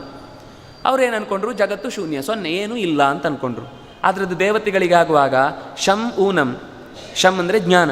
ಜ್ಞಾನ ಯಾರಿಗೆ ಕಮ್ಮಿ ಇದೆಯೋ, ಜೀವಗಳು, ಸಂಸಾರ ಜೀವಗಳು, ಅವರನ್ನೆಲ್ಲರನ್ನೂ ಕೂಡ ತನ್ನೆಡೆಗೆ ಯಾಪಯತಿ, ಕರ್ಕೊಂಡು ಹೋಗ್ತಾನೆ. ಅಂದರೆ ಅವರಿಗೆ ತಾವಾಗಿ ಬರಲಿಕ್ಕಾಗೋದಿಲ್ಲ, ಅದರಿಂದಾಗಿ ಸುಖ ಕಮ್ಮಿ ಇದೆ, ಅವರು ಕೈಕಾಲು ಬಿಡ್ತಾರೆ ಅಂತ ಅನ್ನೋದಕ್ಕೋಸ್ಕರ ತಾನೇ ಇಳಿದು ಬಂದು, ಮೇಲೆ ಇರ್ತಾಳೆ ತಾಯಿ, ಮಗು ಅಳ್ತಾ ಇರುತ್ತೆ, ಅದು ಮೆಟ್ಲ ಹತ್ರ ನಿಂತ್ಕೊಂಡು ಓ ಅಂತ ಅಳ್ತಾ ಇರುತ್ತೆ. ಆಗ ತಾಯಿ ಏನು ಮಾಡ್ತಾಳೆ? ಇಳಿದು ಬಂದು ಆ ಮಗುವನ್ನು ಎತ್ಕೊಂಡು ಹೋಗ್ತಾಳೆ. ಹಾಗೆ ಭಗವಂತ ಶೂನ್ಯ ಅಂದರೆ ಯಾರು ಆನಂದ ಕಮ್ಮಿ ಇದ್ದು ಈ ಸಂಸಾರದ ಜಂಜಾಟಕ್ಕೆ ಸಿಕ್ಕು ಒದ್ದಾಡ್ತಾ ಇರ್ತಾರೋ ಅಂಥವರನ್ನು ಇಳಿದು ಬಂದು ಕರ್ಕೊಂಡು ಹೋಗಲಿಕ್ಕೆ ಬರುವವ ಅಂತ ಶೂನ್ಯ ಅನ್ನೋದು ರಹಸ್ಯವಾದ ದೇವರ ಬಹಳ ಉತ್ತಮವಾದ ನಾಮ. ಅವ್ರಿಗೆ ಒಂಥರ ಅರ್ಥ ಆಯಿತು, ಅದು ಅವ್ರ ತಪ್ಪು. ದೇವರು ಶೂನ್ಯ ಅಂದರೆ ನೀವು ಈ ಅರ್ಥದಲ್ಲಿ ತಿಳ್ಕೊಳ್ಳಿ ಅಂತ ಹೇಳಿಲ್ಲ. ದೇವರು ಕ್ಷಣಿಕ ಅಂದರೆ ಈ ಕ್ಷಣ ಮಾತ್ರ ಇರುವುದು ಅಂತ ಅರ್ಥ ಹೇಳಿಲ್ಲ. ಕ್ಷಣಿಕ ಅಂದರೆ ಅಶಾಶ್ವತ ಅಂತ ಅರ್ಥ. ಯಾವುದಾದ್ರೂ ಶಾಶ್ವತನಾ? ಮನೆಯೂ ಶಾಶ್ವತ ಅಲ್ಲ, ನಾವು ಇರುವ ಈ ಜಗತ್ತೂ ಶಾಶ್ವತ ಅಲ್ಲ. ಬಹಳ ಹೊತ್ತು ಇರುತ್ತೆ, ಆಮೇಲೆ ಅದು ಒಂದು ಪ್ರಳಯ ಕಾಲದಲ್ಲಿ ಎಲ್ಲ ಡೆಸ್ಟ್ರಾಯ್ ಆಗಿ ಮತ್ತೆ ಸೃಷ್ಟಿಯಾಗುತ್ತೆ ಅನ್ನೋ ಅರ್ಥದಲ್ಲಿ ಕ್ಷಣಿಕ ಅಂತ ಹೇಳಿದ್ದು. ಅವರೇನು ಅರ್ಥ ಮಾಡಿಕೊಂಡ್ರು? ಈ ಕ್ಷಣ ಇದ್ದದ್ದು ಮರುಕ್ಷಣದಲ್ಲಿ ಇರುವುದಿಲ್ಲ, ಮತ್ತೆ ಎಲ್ಲ ನಾಶ ಆಗಿ ಮತ್ತೆ ಹುಟ್ಟಿ ಮತ್ತೆ ನಾಶ ಆಗಿ, ಹೀಗೇನೇನೋ ವಿಚಿತ್ರವಾದ ಕಲ್ಪನೆ ಇದೆ. ಅಂದರೆ ಭಗವಂತ ಇದು ಆಚಾರ್ಯರೇ ಹೇಳಿದ್ದು, ಬೌದ್ಧ ರೂಪ. ಅದನ್ನು ಆಚಾರ್ಯರು ಹೇಳಿದ್ದನ್ನು ಮತ್ತೆ ತ್ರಿವಿಕ್ರಮ ಪಂಡಿತಾಚಾರ್ಯ ಹೇಳಿದರು, ಬುದ್ಧ ರೂಪೇ ವಿಪ್ರಲಂಬಕತ್ವಂ ನಕಥಂಚಿದಪಿ ವಾಚ್ಯಂ ಅಂತ. ಹೇಗೆ ಯೋಚನೆ ಮಾಡಿದರೂ ಅವನು ವಿಪ್ರಲಂಬಕ ಅಂತ ಅನ್ನುವ ಶಬ್ದವನ್ನು ದೇವರಿಗೆ ಪ್ರಯೋಗ ಮಾಡಬೇಡಿ. ಒಂದು ಕಡೆ ನೀವು ವಿಪ್ರಲಂಬಕ ಅಂತ ಹೇಳಿದ ಮೇಲೆ ನಾವು ಹೇಳ್ತೇವೆ, ಮೊನ್ನೆ ಕದ್ದಿದ್ದಾನೆ ಮೇಲೆ ಇವತ್ತು ಕದ್ದಿರಬೇಕಲ್ವ, ಅವನೇ ಕದ್ದಿಲ್ಲ ಅಂತ ಏನು ಗ್ಯಾರಂಟಿ? ಒಂದು ಸರ್ತಿ ಒಂದು ತಪ್ಪು ಬಂದ ಮೇಲೆ, ಒಂದು ಸರ್ತಿ ಡೌಟ್ ಬಂದ ಮೇಲೆ, ಒಂದು ಸರ್ತಿ ಸುಳ್ಳು ಹೇಳಿದ್ದಾನೆ ಅಂತಂದಮೇಲೆ ಮತ್ತೆ ಅವನು ಸತ್ಯ ಹೇಳಿದ್ದಾನೆ ನಂಬ್ತೀವ ನಾವು? ಹಾಗೆ ದೇವರ ವಿಷಯದಲ್ಲಿ ಒಂದು ಕಡೆಯನ್ನು ಮೋಸ ಮಾಡುವನು ಅಂತ ನಾವು ಡಿಕ್ಲೇರ್ ಮಾಡಿದ ಮೇಲೆ ಇನ್ನೊಂದು ಕಡೆಯನ್ನು ಮೋಸ ಮಾಡಲಿಲ್ಲ ಅಂತ ಅನ್ನೋದಕ್ಕೆ ಏನು ಮಾತು? ವೇದವ್ಯಾಸರು ಸೂತ್ರದ ಮೂಲಕ ವೇದಕ್ಕೆ ಬಹಳ ಅದ್ಭುತವಾದ ಅರ್ಥವನ್ನು ಬರೆದ್ರು ಅಂತ ನೀವು ಹೇಗೆ ಹೇಳ್ತೀರಿ? ಆಚಾರ್ಯರು ಹೇಳಿದರು, ತಪ್ಪಿಯೂ ಹಾಗೆ ದೇವರು ಮೋಸ ಮಾಡಲಿಕ್ಕೋಸ್ಕರ ಬಂದ ರೂಪ ಅಂತ ಹೇಳಬೇಡಿ. ಇದು ನಮ್ಮ ಉಪಾಸನೆಯಲ್ಲಿ ಬರಬೇಕಾದ ಮುಖ್ಯ ರಹಸ್ಯವಾದ ಮಾತು. ಹೀಗೆ ಅನೇಕ ಸಂಗತಿಗಳಿವೆ. ಇದು ಒಂದೊಂದನ್ನು ನಾವು ಯೋಚನೆ ಮಾಡ್ತಾ ಹೋದರೂ ಆಚಾರ್ಯರು ನಮ್ಮ ಬದುಕನ್ನು ಕ್ಷಣ ಕ್ಷಣಕ್ಕೂ ತಿದ್ದುತ್ತಾ ಸರಿದಾರಿಯಲ್ಲಿ ಹೀಗೆ ಬರಬೇಕು ಹಾಗೆ ಬರಬೇಕು ಅಂತ ತಿದ್ದಿದವರು. ಅಂತರಾತ್ಮ, ಅವನು ಎಲ್ಲ ಜಗತ್ತಿನ ಅಂತರ್ಯಾಮಿ. ಅದನ್ನು ನಾನು ಮೊನ್ನೆ ಹೇಳಿದೆ. ಎಲ್ಲ ವಸ್ತುವಿನ ಎಸೆನ್ಸು ಭಗವಂತ. ಉಳಿದದ್ದು ಹೊರಗಿನಿಂದ ಆ ಎಸೆನ್ಸ್ ಇದ್ದರೆ ಅದಕ್ಕೆ ಆ ಹೆಸರು ಬರುತ್ತೆ, ಇಲ್ಲ ಅಂದರೆ ಆ ಎಸೆನ್ಸ್ ಇಲ್ಲ ಅಂದರೆ ಆ ಹೆಸರು ಆ ವಸ್ತುವಿಗೆ ಬರಲಿಕ್ಕೆ ಸಾಧ್ಯವೇ ಇಲ್ಲ. ಬ್ರಹ್ಮಾದ್ಯಾಹ ಉಚ್ಚ ನೀಚಾಹ, ದೇವತೆಗಳು ಭಗವಂತನ ಸೇವಕರಾಗಿ ಆಯಾ ಕರ್ತವ್ಯವನ್ನು ನೆರವೇರಿಸಲಿಕ್ಕೋಸ್ಕರ ಆಯಾ ಪದವಿಯಲ್ಲಿ ನಿಂತು ತಮ್ಮ ಕರ್ತವ್ಯವನ್ನು ಮಾಡ್ತಾರೆ. ಭಗವಂತನ ಸೇವೆಯಲ್ಲಿ ಸದಾ ರತರಾಗಿರ್ತಾರೆ. 5 ಭೇದ ಇದೆ: ಜೀವ ಜೀವ, ಜೀವ ಜಡ, ಜಡ ಜಡ, ಜೀವ ಜಡ ಜಡ, ದೇವ ದೇವ ಮತ್ತು ಜೀವ. ಹೀಗೆ 5 ಥರದ ಭೇದಗಳನ್ನು, ಪಂಚಭೇದ ಪ್ರಪಂಚ, ಇದರಿಂದಾಗಿಯೇ ಪ್ರಪಂಚ ನಿರ್ಮಾಣ ಆಗಿದೆ. ಇನ್ನೂ ಒಂದು ಯಾರೂ ಹೇಳದ ಅಪೂರ್ವ ಸಂಗತಿ ಆಚಾರ್ಯರು ಹೇಳಿದ್ದು, ಜೀವದಲ್ಲಿ ಹೆಣ್ಣು ಜೀವ ಮತ್ತು ಗಂಡು ಜೀವ ಅಂತ 2 ಇದೆ. ಅದರಿಂದಾಗಿ ಈಗ ಮಣ್ಣು ಹೆಣ್ಣಲ್ಲ, ನೀರು ಹೆಣ್ಣಲ್ಲ, ಗಾಳಿ ಹೆಣ್ಣಲ್ಲ, ಇದರಿಂದ ಉಂಟಾದ ಶರೀರ ಹೆಣ್ಣು ಗಂಡು ಹೇಗಾಯಿತು? ಅದರಿಂದಾಗಿ ಅದು ಜೀವದಲ್ಲೇ ಇದ್ದದ್ದು ಈ ಪಂಚಭೂತ ಸೇರಿದಾಗ ಅಭಿವ್ಯಕ್ತ ಆಯಿತು. ಸತ್ಯ ಸ್ತ್ರೀ ಪುಂಸಭಾವ, ಪುಂಸ ಸ್ತ್ರೀ ಭಾವ ಅನ್ನೋದು ಅದು ಸತ್ಯ, ಅದು ಜೀವದಲ್ಲೇ ಇರುವಂತಹದ್ದು, ಅದು ಹೊರಗಿನಿಂದ ಎಲ್ಲಿಂದಲೋ ಬರುವಂತಹದ್ದಲ್ಲ. ಯೋಗ್ಯತಾ, ಜೀವಕ್ಕೆ ಅದರದ್ದೇ ಆದ ಸ್ವಭಾವ ಇದೆ, ಅದನ್ನು ಯಾವತ್ತೂ ಬದಲಾಯಿಸ್ಲಿಕ್ಕೆ ಸಾಧ್ಯ ಇಲ್ಲ. ಅದರಲ್ಲಿ 3 ಥರದ ಗುಣ ಇದೆ: ಸತ್ವ, ರಜಸ್ಸು, ತಮಸ್ಸು ಅಂತ. ಅದಕ್ಕನುಗುಣವಾದ ಕರ್ಮವನ್ನು ಮಾಡಿಕೊಂಡು ಅವನು ಸಾತ್ವಿಕನಾದವನ ಬದುಕು ಉನ್ನತವಾದ ಪದವಿಗೆ ಇರುತ್ತೆ. ಮಧ್ಯದಲ್ಲಿದ್ದವ ಅಲ್ಲೇ ಸುತ್ತಾಡ್ತಾ ಇರ್ತಾನೆ. ತಪ್ಪು ಕೆಲಸವನ್ನೇ ಮಾಡಿಕೊಂಡು ಅನರ್ಥವನ್ನೇ ಸಂಪಾದಿಸಿದವ ಅನರ್ಥವನ್ನೇ ಹೊಂದುತ್ತಾನೆ. ಯಾವಾಗ ಸತ್ವ ಚೆನ್ನಾಗಿ ಅವನ ಮನಸ್ಸಿನಲ್ಲಿ ಉದ್ರೇಕಗೊಳ್ಳುತ್ತೋ ಆಗ ಅವನಿಗೆ ಭಕ್ತಿ ಜಾಸ್ತಿಯಾಗಿ ಜ್ಞಾನ ಸಿಕ್ಕು ಅವನು ಮೋಕ್ಷವನ್ನು ಪಡೆಯುತ್ತಾನೆ. ಜ್ಞಾನ ದೊಡ್ಡದೋ ಕರ್ಮ ದೊಡ್ಡದೋ ಅನ್ನೋದು ದೊಡ್ಡ ಪ್ರಶ್ನೆ. ಆಚಾರ್ಯರು ಹೇಳಿದರು, ಜ್ಞಾನವೇ ದೊಡ್ಡದು. ಹಾಗಾದರೆ ಕರ್ಮವನ್ನು ಮಾಡಿ ಅಂತ ಯಾಕೆ ಹೇಳ್ತೀರಿ? ಕರ್ಮಯೋಗಿಗಳು ಅಂತಲೂ ಇದ್ದಾರಲ್ವಾ ಅಂದರೆ, ಕರ್ಮಯೋಗಿಗಳೂ ಇದ್ದಾರೆ, ಜ್ಞಾನಯೋಗಿಗಳೂ ಇದ್ದಾರೆ. ಕರ್ಮವನ್ನು ಪ್ರಧಾನವನ್ನಾಗಿಟ್ಟುಕೊಂಡು ಜ್ಞಾನವನ್ನು ಜೊತೆಗಿಟ್ಟುಕೊಳ್ಳುವವ ಕರ್ಮಯೋಗಿ. ಕರ್ಮಣೈವ ಹಿ ಸಂಸಿದ್ಧಿಂ ಆಸ್ಥಿತಾ ಜನಕಾದಯ ಅಂತ ಕೃಷ್ಣ ಅದಕ್ಕೆ ಗೀತೆಯಲ್ಲಿ ಜನಕಾದಿಗಳು ಯಾಜ್ಞವಲ್ಕ್ಯಾದಿ ಋಷಿಗಳಿಂದ ಪ್ರಶ್ನೆ ಕೇಳಿಕೊಂಡು ಉತ್ತರವನ್ನು ಪಡೆದು ಮೋಕ್ಷವನ್ನು ಪಡೆದ ಅಂತ. ಜ್ಞಾನಯೋಗಿಗಳು ಅವರು ಕರ್ಮ ಮಾಡುವುದಿಲ್ಲ ಅಂತ ಅರ್ಥ ಅಲ್ಲ, ಕರ್ಮವನ್ನು ಮಾಡ್ತಾರೆ, ಆದರೆ ಪ್ರಧಾನವಾಗಿ ಅವರು ಜ್ಞಾನದ ದಾರಿಯಲ್ಲಿ ಹೆಚ್ಚು ಮುಂದುವರಿತಾ ಇರ್ತಾರೆ ಅಂತ ತಾತ್ಪರ್ಯ. ಹೀಗೆ ಸುಖ ಪಡೆಯುವುದು ಅಂದರೆ ಹೊರಗಿನಿಂದ ಬರುವುದಲ್ಲ ಸುಖ, ಅದು ಇನ್ನರ್ ಬ್ಲಿಸ್, ಒಳಗಿನಿಂದಲೇ ಇರುವಂಥದ್ದು. ಅದು ನಾವು ಹುಟ್ಟುವ ದಿನದಿಂದಲೇ ಇದೆ, ಅದಕ್ಕೆ ಬೇಕಾದಷ್ಟು ಅಜ್ಞಾನದ ಪೊರೆ ಇದೆ. ನಮ್ಮ ಈ ಜೀವನದ ಗತಿಯಲ್ಲಿ ಸಾಗುವಾಗ ಬರುವ ಕಷ್ಟ ನಷ್ಟಗಳೇನಿದೆ ಅದು ಆ ಪೊರೆಯನ್ನು ಕಳಚುತ್ತಾ ಕೊನೆಗೆ ಈ ಲ್ಯಾಂಪಿಗೆ ಒಳಗೆ ದೀಪ ಇರುತ್ತೆ, ಹೊರಗೆ ಮಸಿ ಅಂಟಿರುತ್ತೆ. ದೀಪ ಒಳಗಿದೆ, ಆದರೆ ಮಸಿಯನ್ನು ಹೊರಗೆ ಒರೆಸಿದರೆ ತಾನಾಗಿ ದೀಪ ಹೊರಗೆ ಬೆಳಗತ್ತೆ. ನಮಗೆ ಈಗ ಮಾಡುವ ಸಂಸಾರದ ಪ್ರೋಸೆಸ್ ಏನು ಅಂದರೆ, ಹೊರಗೆ ಲ್ಯಾಂಪಿನ ಗಾಜಿಗೆ ಏನು ಅಂಟಿದೆ ಮಸಿ, ಅದನ್ನು ಕ್ಲೀನ್ ಮಾಡುವ ಪ್ರಸಂಗ. ಅದನ್ನು ಜೀವ ಅನುಭವಿಸ್ತಾ ಹೋದರೆ ಖಂಡಿತ ಅವನ ಬೆಳಕು ಒಳಗಿನಿಂದ ಇದ್ದದ್ದೇ ಹೊರಗೆ ವ್ಯಕ್ತ ಆಗುತ್ತೆ. ಎಲ್ಲ ಸರಿ, ಕರ್ಮವನ್ನು ಕಳೆದುಕೊಳ್ಳುವುದು ಹೇಗೆ? ದೊಡ್ಡ ಪ್ರಶ್ನೆ ಇದು. ನೀವು ಹೇಳ್ತೀರಿ ದಶಾವರಾಣಾಂ ದೇಹಾನಾಂ ಕಾರಣಾನಿ ಕರೋತ್ಯಯಂ ಅಂತ. ಒಂದು ಜನ್ಮದಲ್ಲಿ ಅವನು ಮಾಡಿದ ಕರ್ಮ ಮತ್ತೆ 10 ಜನ್ಮಕ್ಕಾಗುತ್ತೆ ಅಂತ. ನಾವು ಈ ಜನ್ಮದಲ್ಲಿ ಕರ್ಮ ಮಾಡಿದರೆ ಮತ್ತೆ 10 ಜನ್ಮ, ನೆಕ್ಸ್ಟ್ ಜನ್ಮಕ್ಕಾಗುವಾಗ 19 ಆಯಿತು, 3ನೇ ಜನ್ಮಕ್ಕಾಗುವಾಗ 27 ಆಯಿತು, 4ನೇ ಜನ್ಮಕ್ಕೆ 36 ಆಯಿತು, 5ನೇ ಜನ್ಮಕ್ಕೆ 45 ಆಯಿತು, 6ನೇ ಜನ್ಮಕ್ಕೆ 54 ಆಯಿತು, 7ನೇ ಜನ್ಮಕ್ಕೆ 63 ಆಯಿತು. ಹೀಗೆ ಬೆಳೀತಾ ಹೋಗುತ್ತೆ. ಕಳ್ಕೊಳ್ಳೋದು ಹೇಗೆ? ನೀವು ಹೇಳಿದ್ರಿ ಕರ್ಮ ಅನ್ನೋದನ್ನು ತ್ಯಾಗ ಮಾಡಲಿಕ್ಕೆ ಹೀಗೆ ಮಾಡಬೇಕು ಹಾಗೆ ಮಾಡಬೇಕು ಅಂತ. ಕಳ್ಕೊಳ್ಳೋದು ಹೇಗೆ? 3 ಥರದ ಕರ್ಮ ಇದೆ: ಸಂಚಿತ, ಆಗಾಮಿ, ಪ್ರಾರಬ್ಧ ಅಂತ. ಸಂಚಿತ ಅಂದರೆ ನಾವು ಈಗಾಗಲೇ ಅನೇಕ ಜನ್ಮಗಳಲ್ಲಿ ಮಾಡಿಕೊಂಡು ಬಂದು ಕಟ್ಟಿಟ್ಟುಕೊಂಡು ಬಂದದ್ದು. ಪ್ರಾರಬ್ಧ ಅಂದರೆ ನಮಗೆ ಈಗ ಅನುಭವಿಸ್ಲಿಕ್ಕೋಸ್ಕರ ತೆರೆದಿಟ್ಟ ಗೋಣಿಯಲ್ಲಿ ಬಂದಂತಹ ಕರ್ಮದ ಮೂಟೆ. ಆಗಾಮಿ ಅಂದರೆ ನಾವು ಈ ಕರ್ಮ ಮಾಡುವುದರಿಂದ ಇನ್ನಷ್ಟು ಕರ್ಮ ಹುಟ್ಟುತ್ತಲ್ವ, ದಶಾವರಾಣ ಅಂತ. ಆ ಕರ್ಮ ಇನ್ನೂ ಆಗಬೇಕಾದ, ಇನ್ನೂ ಆಗಿಲ್ಲ ಅದು, ಆದರೆ ಆಗತ್ತೆ ಅನ್ನೋದು ಇಲ್ಲಿದೆ. ಈ ಕರ್ಮವನ್ನು ಮಾಡುವಾಗ ಪ್ರತಿಯೊಂದು ಕರ್ಮವನ್ನು ಕೂಡ ಭಗವಂತನ ನಾಮಸ್ಮರಣೆಯಿಂದ ಹರಿಪ್ರೇರಣೆಯ ಹರಿಪ್ರೀತ್ಯರ್ಥಂ ಅಂತ ಮಾಡಿದರೆ, ಭಗವಂತನ ಪ್ರೀತಿಗೋಸ್ಕರ ಭಗವತ್ ಪ್ರೇರಣೆಯ ಭಗವತ್ ಪ್ರೀತ್ಯರ್ಥಂ ಭಗವತೋ ಜ್ಞಾನೇನ ಭಗವತೋ ಬಲೇನ ಭಗವತಃ ಕರ್ಮಣ ಅಂತ ಸಂಕಲ್ಪ ಮಾಡಿ ಚಿಂತಿಸಿ ಪ್ರತಿ ಕರ್ಮವನ್ನು ಅವನು ಮಾಡ್ತಾ ಇದ್ದಾನೆ ಅಂದರೆ, ಮಾಡುವವನು ಅವನು ಅಂತ ನಾವು ಬಿಟ್ಟು ಕೊಟ್ಟದ್ರಿಂದಾಗಿ ಹೊಸ ಕರ್ಮ ಅಂಟುವುದಿಲ್ಲ. ಆಗಾಮಿ ಬರಲಿಲ್ವಾ? ನಿರಂತರ ಭಗವಂತನ ನಾಮಸ್ಮರಣೆ ಮಾಡ್ತಾ ಹೋಗುವಾಗ ನಾರಾಯಣೇತಿ ಮಂತ್ರೋಸ್ತಿ ವಾಗಸ್ತಿ ವಶವರ್ತಿನಿ ತಥಾಪಿ ನರಕೆ ಘೋರೆ ಮಜ್ಜಂತೀತೇತದದ್ಭುತಂ ಅಂತ ಯಮದೇವರು ಹೇಳಿದ ಮಾತು. ನಾರಾಯಣ ಅನ್ನೋ ಒಂದು ನಾಮ ಇದೆಯಪ್ಪ, ಆ ನಾಮವನ್ನು ಉಚ್ಚಾರಣೆ ಮಾಡಿದ ಯಮಲೋಕದ ತನಕ ಯಾಕಪ್ಪ ಬಂದ್ರಿ ಅಂತ. ನಾರಾಯಣೋ ನಾಮ ನರೋ ನರಾಣಾಂ ಪ್ರಸಹ್ಯಚೋರ ಕಥಿತ ಪೃಥಿವ್ಯಾಂ ಅನೇಕ ಜನ್ಮಾರ್ಜಿತ ಪಾಪ ಸಂಚಯಂ ದಹತ್ಯ ಶೇಷಂ ಸ್ಮೃತ ಮಾತ್ರ ಏವ ಅಂತ. ಭಕ್ತಿಯಿಂದ ಶ್ರದ್ಧೆಯಿಂದ ನಾರಾಯಣ ಅನ್ನುವ ನಾಮವನ್ನು ನಾವು ಹೇಳಿದೆವು ಅಂತಂದರೆ, ಕೋಟಿ ಜನ್ಮಾರ್ಜಿತಂ ಪಾಪಂ, ಕೋಟಿ ಜನ್ಮದಲ್ಲಿ ಅರ್ಜಿಸಿದ ಪಾಪ ಅನ್ನೋದು ಪ್ರಾಮಾಣಿಕವಾಗಿ ನಮ್ಮನ್ನು ಎಲ್ಲ ನಮ್ಮ ಜವಾಬ್ದಾರಿನ ದೇವರಿಗೆ ಬಿಟ್ಟು ಕೊಟ್ಟು ನಮ್ಮ ಕರ್ತವ್ಯದಲ್ಲಿ ಮಾತ್ರ ನಾವು ತೊಡಗಿದರೆ ಸಂಚಿತ ಹೋಯಿತು. ಸಂಚಿತ ನಾಮಸ್ಮರಣೆಯಿಂದ ದಹನ ಆಗುತ್ತೆ. ಆಗಾಮಿ ಮಾಡುವ ಕೆಲಸದಲ್ಲಿ ಬಿ ವಿತ್ ಯುವರ್ ಸೆಲ್ಫ್, ಅದನ್ನೇ ಶಾಸ್ತ್ರ ಸಂಕಲ್ಪ ಅಂತ ಹೇಳೋದು. ನೀವು ನಿಮ್ಮ ಎಚ್ಚರಿಕೆಯಲ್ಲಿರಿ, ನಿಮ್ಮ ಟೈಮ್ನ ಎಚ್ಚರಿಕೆ ಇರಲಿ, ನಿಮ್ಮ ಯೋಗ್ಯತೆ ಎಚ್ಚರಿಕೆ ಇರಲಿ, ನಿಮ್ಮ ಜೊತೆಗಿರುವ ಭಗವಂತನ ಎಚ್ಚರಿಕೆ ಇರಲಿ. ಆಗ ಮಾಡಿದಾಗ ಹೊಸ ಕರ್ಮ ಅಂಟುವುದಿಲ್ಲ. ಪ್ರಾರಬ್ಧವನ್ನು ಅನುಭವಿಸದೆ ತೀರಿಸಿಕೊಳ್ಳಿಕ್ಕಾಗುವುದಿಲ್ಲ, ಅದು ಅನುಭವಿಸಲೇಬೇಕು. ಅದು ಹೋಗ್ತಾ ಹೋಗ್ತಾ ಹೋಗ್ತಾ ಹೋಗ್ತಾ ಪ್ರಾರಬ್ಧ ಯಾವಾಗ ಚರಮ ಜನ್ಮದಲ್ಲಿ ಖರ್ಚಾಗುತ್ತೋ, ನಾಮಸ್ಮರಣೆಯಿಂದ ಸಂಚಿತ ನಾಶ ಆಗುತ್ತೋ, ಆದರೆ ಮಾಡುವ ಕರ್ಮದಲ್ಲಿ ನಾವು ಭಗವಂತನ ನೆನಪಿಸಿಕೊಂಡು ಬಂದೇವೆ, ಅದಕ್ಕೆ ಆಗಾಮಿ ಹುಟ್ಟುವುದೇ ಇಲ್ಲವೋ, ಆಗ ಅವನು ಮುಕ್ತ ಆಗ್ತಾನೆ. ಅದಕ್ಕೆ ಮೂಲ ಕಾರಣ ಜ್ಞಾನಾಗ್ನಿ ಸರ್ವಕರ್ಮಾಣಿ ಭಸ್ಮಸಾತ್ ಕುರುತೆ ತಥಾ ಕರ್ಮಣೈವ ಹಿ ಸಂಸಿದ್ಧಿ ಅಂತ ಹಿಂದೆ ಹೇಳಿದರು. ಆದರೆ ಅದೂ ಕೂಡ ನಾಶ ಆಗೋದು ಯಾವಾಗ ಅಂದರೆ ಜ್ಞಾನಾಗ್ನಿ ಸರ್ವಕರ್ಮಾಣಿ. ಜ್ಞಾನ ಅನ್ನುವಂತಹ ಒಂದು ಕಿಡಿ ಇದೆಯಲ್ವಾ, ಭಗವಂತನ ಸರ್ವೋತ್ತಮತ್ವದ ಎಚ್ಚರಿಕೆಯೊಂದಿಗೆ ಪ್ರತಿಯೊಂದು ಕೆಲಸವೂ ದೇವರ ಸೇವೆ ಎನ್ನುವ ಎಚ್ಚರಿಕೆಯಿಂದ ಮಾಡುವ ಜ್ಞಾನ ಇದೆಯಲ್ವಾ, ಅದು ಕರ್ಮವನ್ನು ದಹಿಸಿ ಹಾಕತ್ತೆ.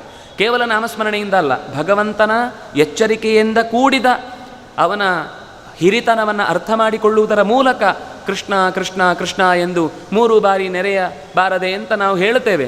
ಆದರೆ ನಾವು ಹೇಳುವಾಗ ಅವನ ಕೃಷ್ಣ ಶಬ್ದದ ಅರ್ಥ, ಅವನು ನಮಗೆ ಕೊಟ್ಟ ಸಂತೋಷ, ಅದರಿಂದಾಗಿ ನಾವು ಪಡೆದ ಉಪಯೋಗ, ಇದನ್ನು ನಾವು ನೆನಪಿಸಿಕೊಳ್ಳುವುದಿಲ್ಲ. ಹಾಗೆ ನೆನಪಿಸಿಕೊಂಡದ್ದು ಹೌದಾದರೆ ಕರ್ಮದ ಬಂಧನದಿಂದ ತಪ್ಪಿಸಿಕೊಳ್ಳುವುದು ಸುಲಭ ಅಂತ ಆಚಾರ್ಯರು ಬಹಳ ಕಡೆಗಳಲ್ಲಿ ಇದರ ಬಗ್ಗೆ, ಗೀತೆಯಲ್ಲಂತೂ ಅದರ ಬಗ್ಗೆ ಮತ್ತಷ್ಟು ಉಲ್ಲೇಖ ಕೊಡ್ತಾರೆ. ಹೀಗೆ ಇಷ್ಟಂ ದೈವಂ, ಗುರುಗಳೊಬ್ಬರು ಬೇಕು, ಪರಮ ದೈವ ಒಂದು ಬೇಕು. ಇದೆರಡರಿಂದ ಜಗತ್ತು ನಿಯಮನ ಹೊಂದುತ್ತಾ ಇದೆ. ಪ್ರಾಣನಾರಾಯಣವು ಸ್ವಯಂ, ಎರಡೂ ಜನ ಇದ್ದುಕೊಂಡು ಈ ಜಗತ್ತು ನಡೀತಾ ಇದೆ. ಇಂತಹ ಮಧ್ವಾಚಾರ್ಯರೆಂಬಂತಹ ಗುರುಗಳು ಮಾರುತಿಯಾಗಿ ಬಂದು ನಮ್ಮ ಬದುಕಿನ ಉಸಿರಾಗಿ ನಿಂತು ಮಾನಸಿಕವಾದ ಎಲ್ಲ ಕ್ಲೇಶಗಳನ್ನು, ಶಾಸ್ತ್ರೀಯವಾದ ಎಲ್ಲ ಸಂದೇಹಗಳನ್ನು ಕಳೆದು ರಕ್ಷಿಸಿದ್ದಾರೆ. ಅಂತಹ ತತ್ವವಾದದ ಮಾತನ್ನು ಕೊಟ್ಟ ಆಚಾರ್ಯರಿಗೆ ನಮಸ್ಕಾರ ಅನ್ನುವ ಮಾತನ್ನು ಹೇಳುವ ಮೂಲಕ ಆಚಾರ್ಯರ ಶಾಸ್ತ್ರದ ವಿಸ್ತಾರ ಅದು ಯೋಚಿಸಿದಷ್ಟು ದೊಡ್ಡ ಪ್ರಮಾಣದಲ್ಲಿದೆ. ಮುಕ್ತಾಯ ಮಾಡುವ ಮುಂಚೆ ಪ್ರಶ್ನೋತ್ತರ ಅಂತ ಅಂದ್ಕೊಂಡಿದ್ದೆ, ಆದರೆ ವಿಷಯ ಬೆಳೀತಾ ಹೋಯಿತು. ಪ್ರಶ್ನೆ ಇದ್ದರೆ ದಯವಿಟ್ಟು ಕೇಳಬಹುದು.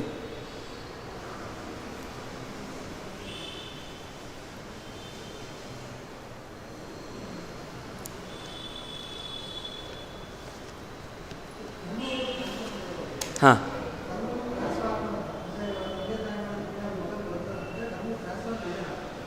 ಟ್ರಾನ್ಸ್ಫಾರ್ಮೇಷನ್ ಇದೆ ಅಂತನಾ?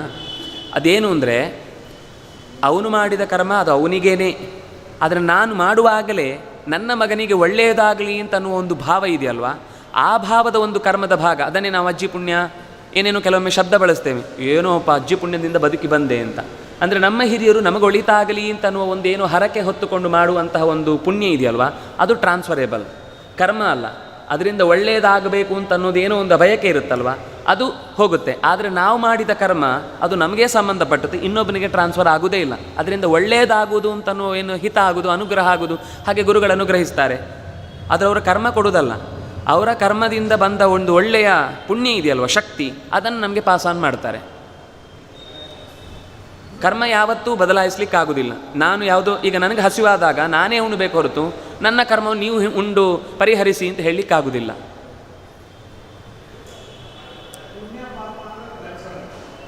ಹಾಂ, ಅದನ್ನು ಈಗ ರಾಘವೇಂದ್ರ ಶ್ರೀಗಳು ಮಾಡ್ತಾ ಇದ್ರಲ್ಲ, ಪುಣ್ಯ ಪಾಪ ಅನ್ನುವುದು ಪುನಾತೇಹ ಪುಣ್ಯನಾಮವಾನ್, ಅದು ಪಾತನಾತ್ ಪಾಪನಾಮಾಸೌ.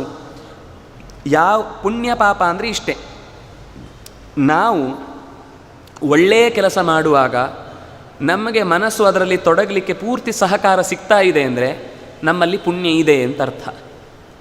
ನಾವು ಒಳ್ಳೆಯ ಕೆಲಸ ಮಾಡುವಾಗ ಅದು ಬೇಡ, ಅದು ತಿಳ್ಕೊಳ್ಳುವಂಥ ವಿಷಯ ಅಲ್ಲ, ನಮಗೆ ಬೇಕಾಗಿಲ್ಲ ಅಂತ ಹೇಳಿ ಮತ್ತಷ್ಟು ಕೆಟ್ಟ ಕಡೆಗೆ ನಮ್ಮ ಮನಸ್ಸು ಜಾರ್ತಾ ಇದೆ ಅಂದರೆ ನಮ್ಮ ಬೆನ್ನ ಹಿಂದೆ ದುರಿತ ಪಾಪ ಇದೆ ಅಂತ ಅರ್ಥ. ಪಾತನಾತ್, ಯಾವುದು ನಮ್ಮ ಪತನಕ್ಕೆ ಕಾರಣ ಆಗುವ ಹಾಗೆ ನಮ್ಮ ಮನಸ್ಥಿತಿ, ನಮ್ಮ ಪರಿಸರ ಜೋಡಣೆಯಾಗುತ್ತೋ ಅದು ನಮ್ಮ ದುರಿತಕ್ಕೆ ಕಾರಣವಾಗಿರುತ್ತೆ. ಅಂದರೆ ಪಾಪ ಅಂದರೆ ಅದೆಲ್ಲೋ ದೂರದಲ್ಲಿ ದೊಡ್ಡ ಗಂಟಾಗಿ ಕೂತ್ಕೊಳ್ಳುತ್ತೆ ನಾವು ಕಲ್ಪಿಸ್ಕೊಳ್ಬೇಕಾಗಿಲ್ಲ, ನಮ್ಮ ಮನಸ್ಸಿನಲ್ಲೇ ಇರುವುದದು, ಎಲ್ಲೋ ದೂರದಲ್ಲಿರುವುದಲ್ಲ. ನಮ್ಮ ಮನಸ್ಸಿಗೆ ಒಳ್ಳೆಯದನ್ನು ನಾವು ಮಾಡಲಿಕ್ಕೆ ಅದನ್ನು ಗೀತೆಯಲ್ಲೂ ಕೂಡ ಹೇಳುವಾಗ ಸತ್ವಂ ಸಂಜನಯತಿ, ಸತ್ವ ಅನ್ನೋದು ಜ್ಞಾನದ ಕಡೆಗೆ ಹರಿಯುವಂತೆ ಮಾಡುತ್ತೆ. ಅದು ಪುಣ್ಯದ ಬಲ ಇದ್ದಾಗ ಜ್ಞಾನ ಪಡ್ಕೊಳ್ಬೇಕು, ಒಳ್ಳೆ ಕೆಲಸ ಮಾಡಬೇಕು, ಯಾರಿಗೂ ತೊಂದರೆ ಮಾಡಬಾರ್ದು, ಈ ಭಾವಗಳು ಜಾಸ್ತಿ ಇರುತ್ತೆ. ಅದು ಪಾಪದ ಸಂಪರ್ಕ ಇದ್ದಾಗ ಯಾವ ಒಳ್ಳೆ ಕೆಲಸ ಮಾಡಲಿಕ್ಕೂ ಮನಸ್ಸಿರುವುದಿಲ್ಲ, ಔದಾಸೀನ್ಯನೇ ಇರಬಹುದು, ಅಥವಾ ಇನ್ನೊಬ್ಬರ ಮೇಲೆ ತೀರಾ ದ್ವೇಷ ಸಾಧಿಸುವುದು, ಹಿಂಸೆ ಮಾಡುವುದು ಇತ್ಯಾದಿಗಳು ಬರುತ್ತೆ. ಹಾಗಾಗಿ ಪುಣ್ಯ ಪಾಪ ಅನ್ನೋದನ್ನೇ ನಾವೇ ಯೋಚನೆ ಮಾಡ್ಬೋದು, ನಮ್ಗೆ ಎಷ್ಟು ಪುಣ್ಯ ಇದೆ ಎಷ್ಟು ಪಾಪ ಇದೆ ಅಂತ. ನಮ್ಗೆ ಒಳ್ಳೆ ಕೆಲಸ ಮಾಡಲಿಕ್ಕೆ ಮನಸ್ಸಿದೆ ಅಂದರೆ ನಮ್ಮ ಜೊತೆಗೆ ಪುಣ್ಯ ಇದೆ ಅಂತ. ನಾವು ಒಳ್ಳೆ ಕೆಲಸ ಮಾಡಲಿಕ್ಕೆ ನಮಗೆ ಚೂರು ಸಹಾಯ ಆಗ್ತಾ ಇಲ್ಲ, ತುಂಬ ಕಷ್ಟ, ಆದರೆ ನಮಗೆ ವೇದನೆ ಇದೆ, ಮಾಡಲಿಕ್ಕೆ ಆಗ್ತಾ ಇಲ್ಲ. ಆ ವೇದನೆ ಇದೆಯಲ್ವಾ, ಅದು ಪಶ್ಚಾತ್ತಾಪವಾಗಿ ಪ್ರಾಯಶ್ಚಿತ್ತಗೊಂಡಾಗ ಖಂಡಿತ ಅದು ದೂರಾಗಿ ಮತ್ತೆ ಒಳ್ಳೆ ಕೆಲಸ ಮಾಡಲಿಕ್ಕೆ ನಮ್ಮ ಮನಸ್ಸು ಬರ್ತಾನೆ ಇರುತ್ತೆ. ಪ್ರತಿ ದಿವಸ ನಾವು ದೇವಸ್ಥಾನಕ್ಕೆ ಹೋಗ್ತಾ ಇದ್ದವರು ಒಂದು ದಿವಸ ಹೋಗಲಿಲ್ಲ ಅಂದರೆ ಅಯ್ಯೋ ಇವತ್ತು ಹೋಗಬೇಕಿತ್ತು ಹೋಗಲಿಲ್ಲಲ್ಲ ಅನ್ನುವ ಭಾವ ನಮ್ಮ ಕಡೆಗೆ ಬಂತು ಅಂದರೆ ನಮ್ಮಲ್ಲಿ ಪುಣ್ಯ ಇದೆ ಅಂತ ಅರ್ಥ. ಅಷ್ಟೇ ಆದರೆ ಉಪಯೋಗ ಇಲ್ಲ, ಕ್ರಿಯೆ ನಡಿಬೇಕು ಮುಂದೆ. ಮಹಾಪ್ರಯತ್ನ ವರ್ಜಿತಾ ಅವರು ಸದ್ಗತಿಯನ್ನು ಪಡೆಯುವುದು ಸಾಧ್ಯ ಇಲ್ಲ. ಯಾರು ಪ್ರಯತ್ನವನ್ನು ಬಿಟ್ಟಿರ್ತಾರೋ ಅವರು ಒಳ್ಳೆಯದನ್ನು ಪಡೀಲಿಕ್ಕೆ ಸಾಧ್ಯ ಇಲ್ಲ ಅಂತ. ಪುಣ್ಯ ಮತ್ತು ಪಾಪ ಅನ್ನುವುದು ನಮ್ಮ ಜೊತೆಗೇ ಇರುವ ನಮ್ಮ ಮನಸ್ಥಿತಿಯನ್ನೇ ಪರಿಚಯಿಸುವ ಎರಡು ಧರ್ಮಗಳಷ್ಟೇ.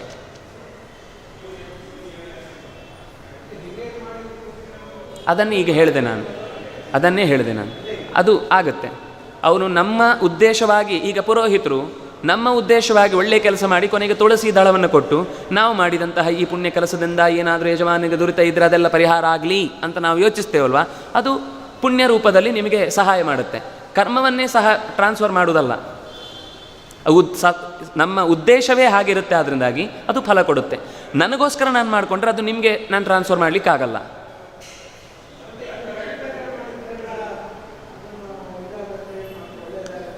ಹೌದು, ಪಿತೃಕಾರ್ಯ ಮಾಡೋದು ಎರಡೂ ಕಾರ್ಯ, ನನ್ನ ಕರ್ತವ್ಯವೂ ಹೌದು, ಅವ್ರಿಗೆ ಒಳ್ಳೇದಾಗಲಿ ಅನ್ನೋದು ಹೌದು.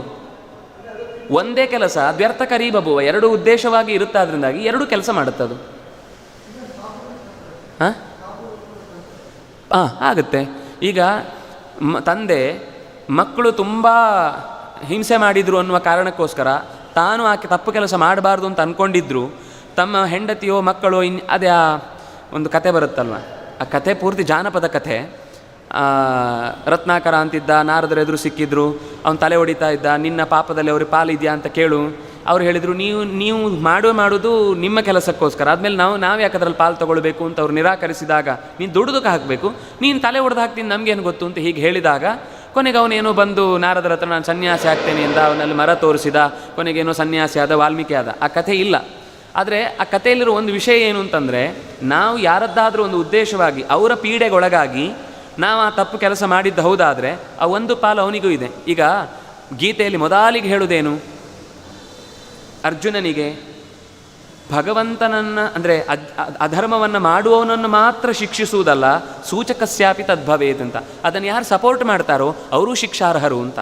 ಹಾಗಾಗಿ ಪಾಪ ಮಾಡುವವನು ಹೇಗೆ ಶಿಕ್ಷಾರ್ಹನೋ, ಪಾಪ ಮಾಡುವವನನ್ನು ಪ್ರಚೋದಿಸುವವನು ಶಿಕ್ಷಾರ್ಹನೇ. ಪಾಪ ಬಂದೇ ಬರುತ್ತಲ್ಲ, ಪ್ರಚೋದಿಸಿದ ಅನ್ನುವ ಕಾರಣಕ್ಕೆ ಪಾಪ ಟ್ರಾನ್ಸ್ಫರ್ ಆಯಿತು.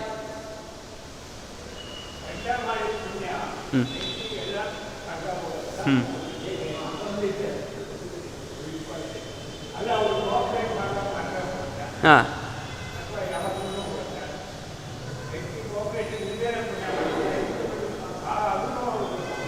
ಹಾಗೆ ಮಾತಿದೆ. ವಸ್ತುತಃ ಅವರವರ ಕರ್ಮಕ್ಕೆ ಅವರೇ ಪ್ರಧಾನ. ಆದರೆ ನೀವು ಹೇಳಿದ್ದು ಕರೆಕ್ಟು. ಹೆಂಡತಿಯಾದವಳು ಗಂಡನ ಧರ್ಮಕ್ಕೆ ಸಹಕಾರಿಣಿಯಾಗಿದ್ದಾಗ ಆ ಸಹಕಾರಿಣಿಯಾಗಿ ಅವನು ಧರ್ಮ ಮಾಡಲಿಕ್ಕೆ ಆಯ್ತಲ್ವ, ಅದರಿಂದಾಗಿ ಒಂದು ಭಾಗ ಇದೆ. ಅದಕ್ಕೆ ಅರ್ಧಾಂಗಿ ಅಂತ ಹೇಳೋದು. ಭಗವಂತನನ್ನು ಉಪಾಸನೆ ಮಾಡುವಾಗಲೂ ನಾವು ಈ ಚಿಂತನೆಯಲ್ಲೇ ಅರ್ಧನಾರೀಶ್ವರ ಅಂತ ಚಿಂತಿಸುವಂಥದ್ದು. ಪ್ರತಿಯೊಬ್ಬನೂ ಕೂಡ ಗಂಡು ಹೆಣ್ಣು ಅನ್ನುವ ಚಿಂತನೆಯನ್ನು ದಾಂಪತ್ಯದಲ್ಲೂ ತೋರಿಸಿಕೊಟ್ರು. ದಾಂಪತ್ಯದಲ್ಲಿ ನೀವು ಹೇಗಿರ್ತೀರೋ ವ್ಯಕ್ತಿಯೊಬ್ಬನೂ ಹಾಗೆ ಇರಬೇಕು. ಓರ್ವ ಸಾಧಕನು ಕೂಡ ಹೆಣ್ಣು ಹೌದು ಗಂಡು ಹೌದು. ಗಂಡ ಹೆಂಡತಿ ಆದಾಗ ಅದರ ಪ್ರಾಕ್ಟೀಸ್ ನಾವು ಎರಡು ಜೊತೆಗಿದ್ದೇ ಒಂದು ಸಂಸಾರವನ್ನು ನಡೆಸುವುದು.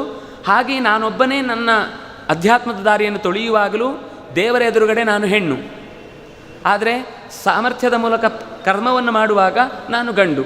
ಅಂದರೆ ಇಂಟೆಲೆಕ್ಚುವಲ್ ಮತ್ತು ಭಕ್ತಿ ಇದೆರಡೂ ಸೇರಬೇಕು. ಕೇವಲ ಶುಷ್ಕವಾದರೆ ಜ್ಞಾನ ಅದು ವೈಚಾರಿಕತೆ ಆಗಿಬಿಡುತ್ತೆ. ಕೇವಲ ಭಕ್ತಿ ಆದರೆ ಮೂಢನಂಬಿಕೆ ಆಗಿಬಿಡುತ್ತೆ. ಭಕ್ತಿಯೂ ಬೇಕು, ಅದು ಹೆಣ್ಣಿನ ಧರ್ಮ. ವೈಚಾರಿಕತೆಯೂ ಬೇಕು, ಅದು ಗಂಡಿನ ಧರ್ಮ. ಎರಡೂ ಸೇರಿದಾಗ ಅರ್ಧನಾರೀಶ್ವರ ಆಗುತ್ತೆ. ಅದು ಪ್ರತಿಯೊಬ್ಬ ಮನುಷ್ಯನೂ ಭಗವಂತನನ್ನು ಉಪಾಸನೆ ಮಾಡಲಿಕ್ಕೆ ಒಂದು ರೂಪವಾಗಿ ಗಂಡ ಹೆಂಡತಿ ಅನ್ನುವ ಗಾರ್ಹಸ್ಥ್ಯ ಧರ್ಮಕ್ಕೆ ಅಷ್ಟು ಒತ್ತು ಕೊಟ್ಟು ಹೇಳೋದು. ಹಾಂ,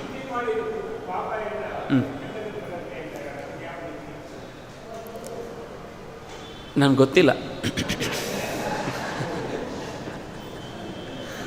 ಹಾಗೆ ಅಂತ ಹೇಳ್ತಾರೆ, ಆದರೆ ಅದು ಶಾಸ್ತ್ರೀಯವಾಗಿ ಎಲ್ಲೂ ಆ ಥರದ ಮಾತಿಲ್ಲ.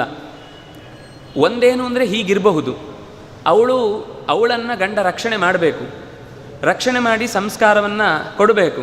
ಹಾಗೆ ಕೊಡದೇ ಇರುವ ಕಾರಣಕ್ಕೋಸ್ಕರ ಅವಳು ಮಾಡಿದ ತಪ್ಪಿನಲ್ಲಿ ಆತನಿಗೂ ಪಾಲು ಬರುತ್ತೆ. ಯಾಕೆಂದರೆ ಅವಳೇ ಅಧರ್ಮಕ್ಕೆ ಪ್ರಚೋದನೆ ಮಾಡಿದ್ಲು ಅಂತ ಆಯ್ತಲ್ವಾ. ಪ್ರಚೋದನೆ ಮಾಡಿದ್ರಿಂದಾಗ ಆ ಒಂದು ಪಾಪ ಇದ್ದೇ ಇರುತ್ತೆ. ಅದನ್ನು ಅನುಭವಿಸ್ತಾಳೆ, ಅವನು ಅನುಭವಿಸ್ತಾನೆ, ಅವಳು ಅನುಭವಿಸ್ತಾಳೆ.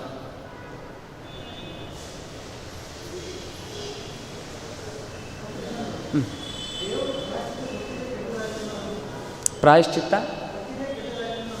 ಇಲ್ಲ ಫಸ್ಟ್ ಅದು ನಮಗೊಂದು ಅವಕಾಶ.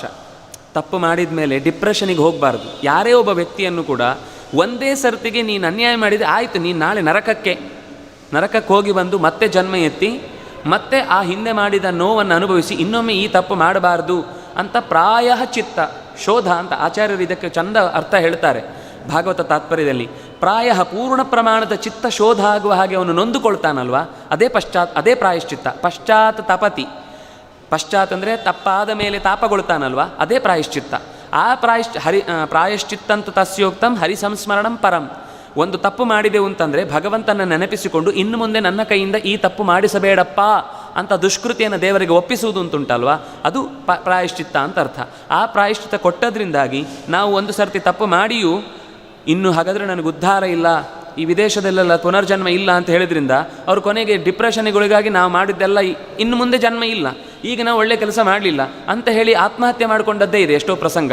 ಆತ್ಮಹತ್ಯೆ ಮಹಾಪಾಪ ಅಂತ ಆಚಾರ್ಯರು ಹೇಳಿದ್ದು. ಆತ್ಮಹತ್ಯೆಗೆ ಕಾರಣ ಆಗಬಾರ್ದು ಅಂದರೆ ಪಶ್ಚಾತ್ತಾಪವನ್ನು ಹೇಳಲೇಬೇಕಲ್ಲ, ಪ್ರಾಯಶ್ಚಿತ್ತ ಹೇಳಲೇಬೇಕಲ್ವ. ಇಲ್ಲಾಂದರೆ ನಾವ್ಯಾರೂ ಕೂಡ ಯೋಚಿಸದೇ ಇದ್ದರೂ ಎಷ್ಟೋ ಸರ್ತಿ ಗೊತ್ತಿಲ್ಲದೆ ನಮ್ಮ ಕೈಯಿಂದ 1000 ತಪ್ಪುಗಳು ಆಗ್ತಾನೇ ಇರುತ್ತೆ. ನಾವು ಆಕ್ಷೇಪ ಮಾಡ್ತಾ ಇರ್ತೇವೆ ದೇವ್ರು ಏನು ಮಾಡಿದ ಅಂತ. ದೇವರು ತಪ್ಪುಗಳನ್ನೇ ಲೆಕ್ಕ ಇಟ್ಟುಕೊಂಡು ಶಿಕ್ಷೆ ಕೊಡುವುದನ್ನು ನಾವೇ ಯೋಚನೆ ಮಾಡಿದರೆ ನಾವು ಒಳ್ಳೆಯದನ್ನು ಪಡೀಲಿಕ್ಕೆ ಯೋಗ್ಯರೇ ಆಗಿಲ್ಲ. ಅಷ್ಟು ತಪ್ಪುಗಳನ್ನು ಮಾಡ್ತಾನೇ ಇರ್ತೇವೆ.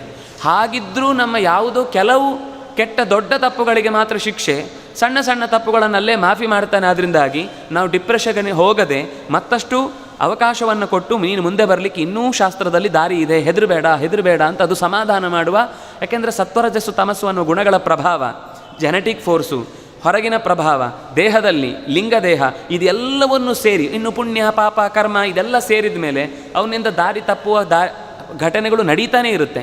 ಆದರೆ ಮತ್ತು ಅವನನ್ನು ಧೈರ್ಯ ತುಂಬುವುದು, ಹೆದರಬೇಡ, ಇದು ಮುಂದೆ ಇನ್ನೊಂದು ದಿವಸ ನೀನು ತಿದ್ದಿಕೊಳ್ಳಿಕ್ಕಾಗತ್ತೆ, ನೀನು ಮುಂದೆ ನಡಿ, ನಿನಗೇನು ತಪ್ಪಿಗೆ ಶಿಕ್ಷೆ ಇದ್ದೇ ಇದೆ, ಅಷ್ಟೇ ಹೇಳಿ ನೀನು ಶಾಶ್ವತವಾದ ನರಕಕ್ಕೆ ಹೋಗ್ತೀನಿ ಅಂತ ಯೋಚನೆ ಮಾಡಬೇಡ, ಇನ್ನೂ ನಿನಗೆ ಅವಕಾಶ ಇದೆ ಅಂತ ಕೊಡುವುದಿದೆಯಲ್ವ, ಅದು ದೇವರ ಕಾರುಣ್ಯ.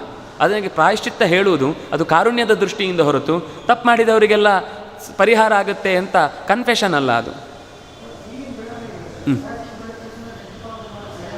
ಅದೇ ಅದು ತಪ್ಪು ತಿಳುವಳಿಕೆಯಿಂದ ಹಾಗಾಗಿರೋದು. ಕನ್ಫೆಷನ್ ಮಾಡಿದ ತಕ್ಷಣ ನೆಕ್ಸ್ಟ್ ವಾರಕ್ಕೆ ಮತ್ತೆ ತಪ್ಪು ಮಾಡಲಿಕ್ಕೆ ಪರ್ಮಿಷನ್ ಕೊಟ್ಟದ್ದು ಅಂತ ಅರ್ಥ ಅಲ್ಲ.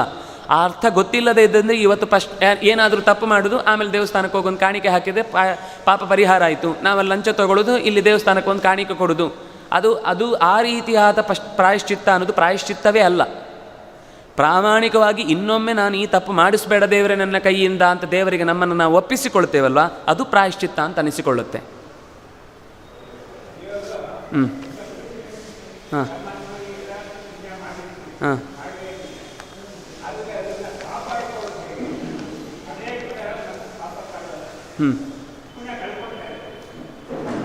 ಅದೇ ಪುಣ್ಯ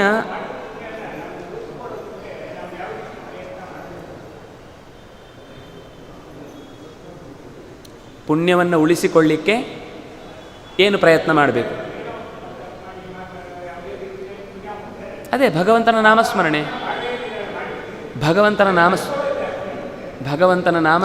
ನಿರಂತರ ಬಿಡಬಾರದು. ನಾವು ಮಾಡುವ ಸಣ್ಣ ಸಣ್ಣ ಕೆಲಸ ಉಂಟಲ್ಲ, ಅದನ್ನು ತಿಳ್ಕೊಂಡು ಅರ್ಥಪೂರ್ವಕವಾಗಿ ಶ್ರದ್ಧೆಯಿಂದ ಮಾಡಿದರೆ ಪುಣ್ಯ ಹೋಗೋದು ಕಮ್ಮಿ ಆಗುತ್ತೆ.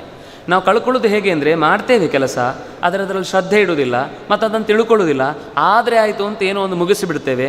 4 ಜನಕ್ಕೆ ತೋರಿಕೆಗೋಸ್ಕರ ನಾವು ಮಾಡ್ತೇವೆ ಹೊರತು ನಮಗೋಸ್ಕರ ನಾವು ಮಾಡೋದಿಲ್ಲ ಅಂದರೆ ಪುಣ್ಯನಾಶ ಆಗುತ್ತೆ.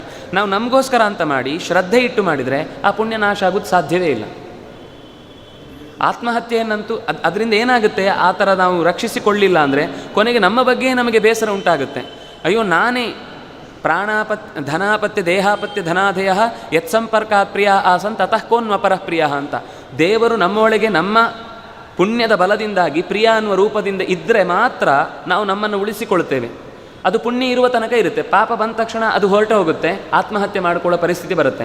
ಆದರೆ ಆಚಾರ್ಯರು ಅದನ್ನು ಹೇಳ್ತಾರೆ, ಆತ್ಮಹತ್ಯೆ ಅನ್ನೋದು ಮಹಾಪಾಪ ಅಂತ. ಅವ್ರು ಹೇಳ್ತಾರೆ, ಮತಿಪೂರ್ವಂ ದೇಹಹಾನಾತ್ ಪಾಪಂ ಮಹದವಾಪ್ಯತೆ ಧರ್ಮಾರ್ಥ ಕಾಮ ಮೋಕ್ಷಾಣಂ ಸಾಧನಂ ದೇಹತೋ ಅಸ್ತಿ ಯತ್. ನಿಮಗೆ ದೇಹ ಕೊಟ್ಟದ್ದು ಧರ್ಮ ಅರ್ಥ ಕಾಮ ಮೋಕ್ಷಗಳನ್ನು ಸಾಧಿಸಲಿಕ್ಕೆ ಹೊರತು ನೀವಾಗಿ ಕೇಳಿಕೊಂಡು ಅಂಗಿಯನ್ನು ಹಾಕಿಕೊಂಡ ಹಾಗೆ ಧರಿಸಿದ್ದಲ್ಲ ಈ ದೇಹ. ಅದು ನಾನು ಕೊಟ್ಟದ್ದನ್ನು ಕಳ್ಕೊಳ್ಳಿಕ್ಕೆ ನಿಮ್ಗೆ ಯಾವ ರೈಟ್ಸೂ ಇಲ್ಲ. ನೀವು ಆತ್ಮಹತ್ಯೆ ಮಾಡಿಕೊಂಡು ಏನೋ ತಪ್ಪಿಸಿಕೊಂಡು ಈಗದ ಕಷ್ಟವನ್ನು ಕಳ್ಕೊಂಡೆವು ಅಂತ ಅಂದ್ಕೊಳ್ತೀರಿ, ಮಾತ್ರ ಅದಕ್ಕಿಂತ ದೊಡ್ಡ ಕಷ್ಟಕ್ಕೆ ಬೀಳ್ತೀರಿ ನೀವು. ಇದು ಎಚ್ಚರಿಕೆ ಇರಲಿ ಅಂತ. ಆತ್ಮಹತ್ಯೆಯನ್ನು ಬೇರೆ ಎಲ್ಲ ಪಾಪಗಳಿಗಿಂತ ಮಹಾಪಾಪ ಅಂತ ಹೇಳಿದರು. ಆತ್ಮಹತ್ಯೆಯಲ್ಲಿ 100 ಥರ ಇದೆ. ದೇವರನ್ನು ಇಲ್ಲ ಅಂತ ಹೇಳೋದೊಂದು ಆತ್ಮಹತ್ಯೆ. ಆತ್ಮ ಅಂದರೆ ದೇವರು, ಅವನನ್ನು ಹತ್ಯೆ ಮಾಡಿದ್ದು ಅಂತ ಅರ್ಥ. ದೇವರಿಗೆ ಗುಣ ಇಲ್ಲ, ಆತ್ಮಹತ್ಯೆ. ದೇವರಿಗೆ ಇಷ್ಟೇ ಗುಣ, ಆತ್ಮಹತ್ಯೆ. ದೇವರನ್ನು ಒಪ್ಪಿದ್ರೂ ಕೂಡ ಅವನಿಗೆ ಗೊತ್ತಾಗದ ಹಾಗೆ ತಪ್ಪು ಮಾಡ್ತೇವೆ ಅಂತ ಗುಟ್ಟಾಗಿ ಮಾಡ್ತೇವೆ, ಅದು ಆತ್ಮಹತ್ಯೆ. ನಮ್ಮನ್ನು ನಾವು ಕೊಂದ್ಕೊಳ್ತೇವೆ, ಅದು ಆತ್ಮಹತ್ಯೆ. ಹೀಗೆ 100 ಥರದ ಆತ್ಮಹತ್ಯೆಗಳಲ್ಲಿ ಪ್ರಧಾನವಾಗಿ ಹೇಳೋದು ದೇಹವನ್ನು ಕಳ್ಕೊಳ್ಬಾರ್ದು, ಅದು ದೊಡ್ಡ ತಪ್ಪು ಅಂತ ಆಚಾರ್ಯರು. ಸರಿ, ಹಾಂ. ಹೇಗೆ ರೆಪ್ರೆಸೆಂಟ್ ಮಾಡ್ತಾರೆ ಅಂದರೆ ಅರ್ಥ ಆಗಲಿಲ್ಲ ಪ್ರಶ್ನೆ. 4 ದೇಹ ಇದೆ: ಸ್ವರೂಪ ದೇಹ, ಅನಿರುದ್ಧ ದೇಹ, ಅಂದರೆ ಯಾತನಾ ಶರೀರ ಅಂತ ಹೇಳ್ತಾರೆ. ಆಮೇಲೆ ಸ್ಥೂಲ ದೇಹ ಅಂದರೆ 2ನೇದು ಲಿಂಗ, 3ನೇದು ಅನಿರುದ್ಧ. ನಾನು ತಪ್ಪು ಹೇಳಿದೆ. ಸ್ವರೂಪ ದೇಹ, ಲಿಂಗ ದೇಹ, ಅನಿರುದ್ಧ ದೇಹ, ಸ್ಥೂಲ ದೇಹ. ಅನಿರುದ್ಧ ದೇಹ ಸ್ವರ್ಗಕ್ಕೆ ನರಕಕ್ಕೆ ಹೋಗುವಾಗ ನಾವು ಸುಖ ದುಃಖಗಳನ್ನು ಅನುಭವಿಸ್ಲಿಕ್ಕೋಸ್ಕರ ಇದೇ ಮಣ್ಣು ನೀರು ಗಾಳಿ ಬೆಂಕಿಯಿಂದ ಆಗುವ ಬಹಳ ಸೆಟ್ಲ್ ಆದ ಒಂದು ಶರೀರ. ಅದು ಈ ಶರೀರದಷ್ಟು ಗಟ್ಟಿ ಘನಭೂತವಾದದ್ದಲ್ಲ, ಆದರೆ ಅದು ಒಂದು ಶರೀರವೇ ಆಗಿರುತ್ತೆ. ನಾವು ಸ್ವರ್ಗದಲ್ಲಿ ಅಥವಾ ನರಕದಲ್ಲಿ ಸುಖ ಅಥವಾ ದುಃಖವನ್ನು ಅನುಭವಿಸ್ಲಿಕ್ಕೋಸ್ಕರ ಭಗವಂತನೇ ತಯಾರು ಮಾಡಿಕೊಡುವ ಒಂದು ಶರೀರ. ಲಿಂಗದೇಹ ಅದಕ್ಕಿಂತಲೂ ಮೊದಲಿನಿಂದಲೂ ಇರುವಂಥದ್ದು. ಅದು ಯಾವತ್ತೂ ಒಂದು ದಿವಸ ಸಿದ್ಧ ಆಗಿ ಅಂಟಿಕೊಂಡದ್ದಲ್ಲ. ಸ್ವರೂಪ ಮತ್ತು ಲಿಂಗ ಇರುತ್ತೆ, ಸ್ವರೂಪ ಮತ್ತು ಇರುತ್ತೆ. ಲಿಂಗ ಯಾವಾಗ ನಮ್ಮ ಕರ್ಮಗಳು ಎಲ್ಲ ನಾಶ ಆಗಿ ಚರಮದೇಹ ಸ್ಥಿತಿಗೆ ಹೋಗಿ ವಾಯುದೇವರ ಅನುಗ್ರಹದಿಂದ ಗದಾಪ್ರಹಾರ ಆಗುತ್ತೋ ಲಿಂಗದೇಹ ಭಂಗ ಆಗಿ ಅವನು ಮೋಕ್ಷಕ್ಕೆ ಹೋಗ್ತಾನೆ.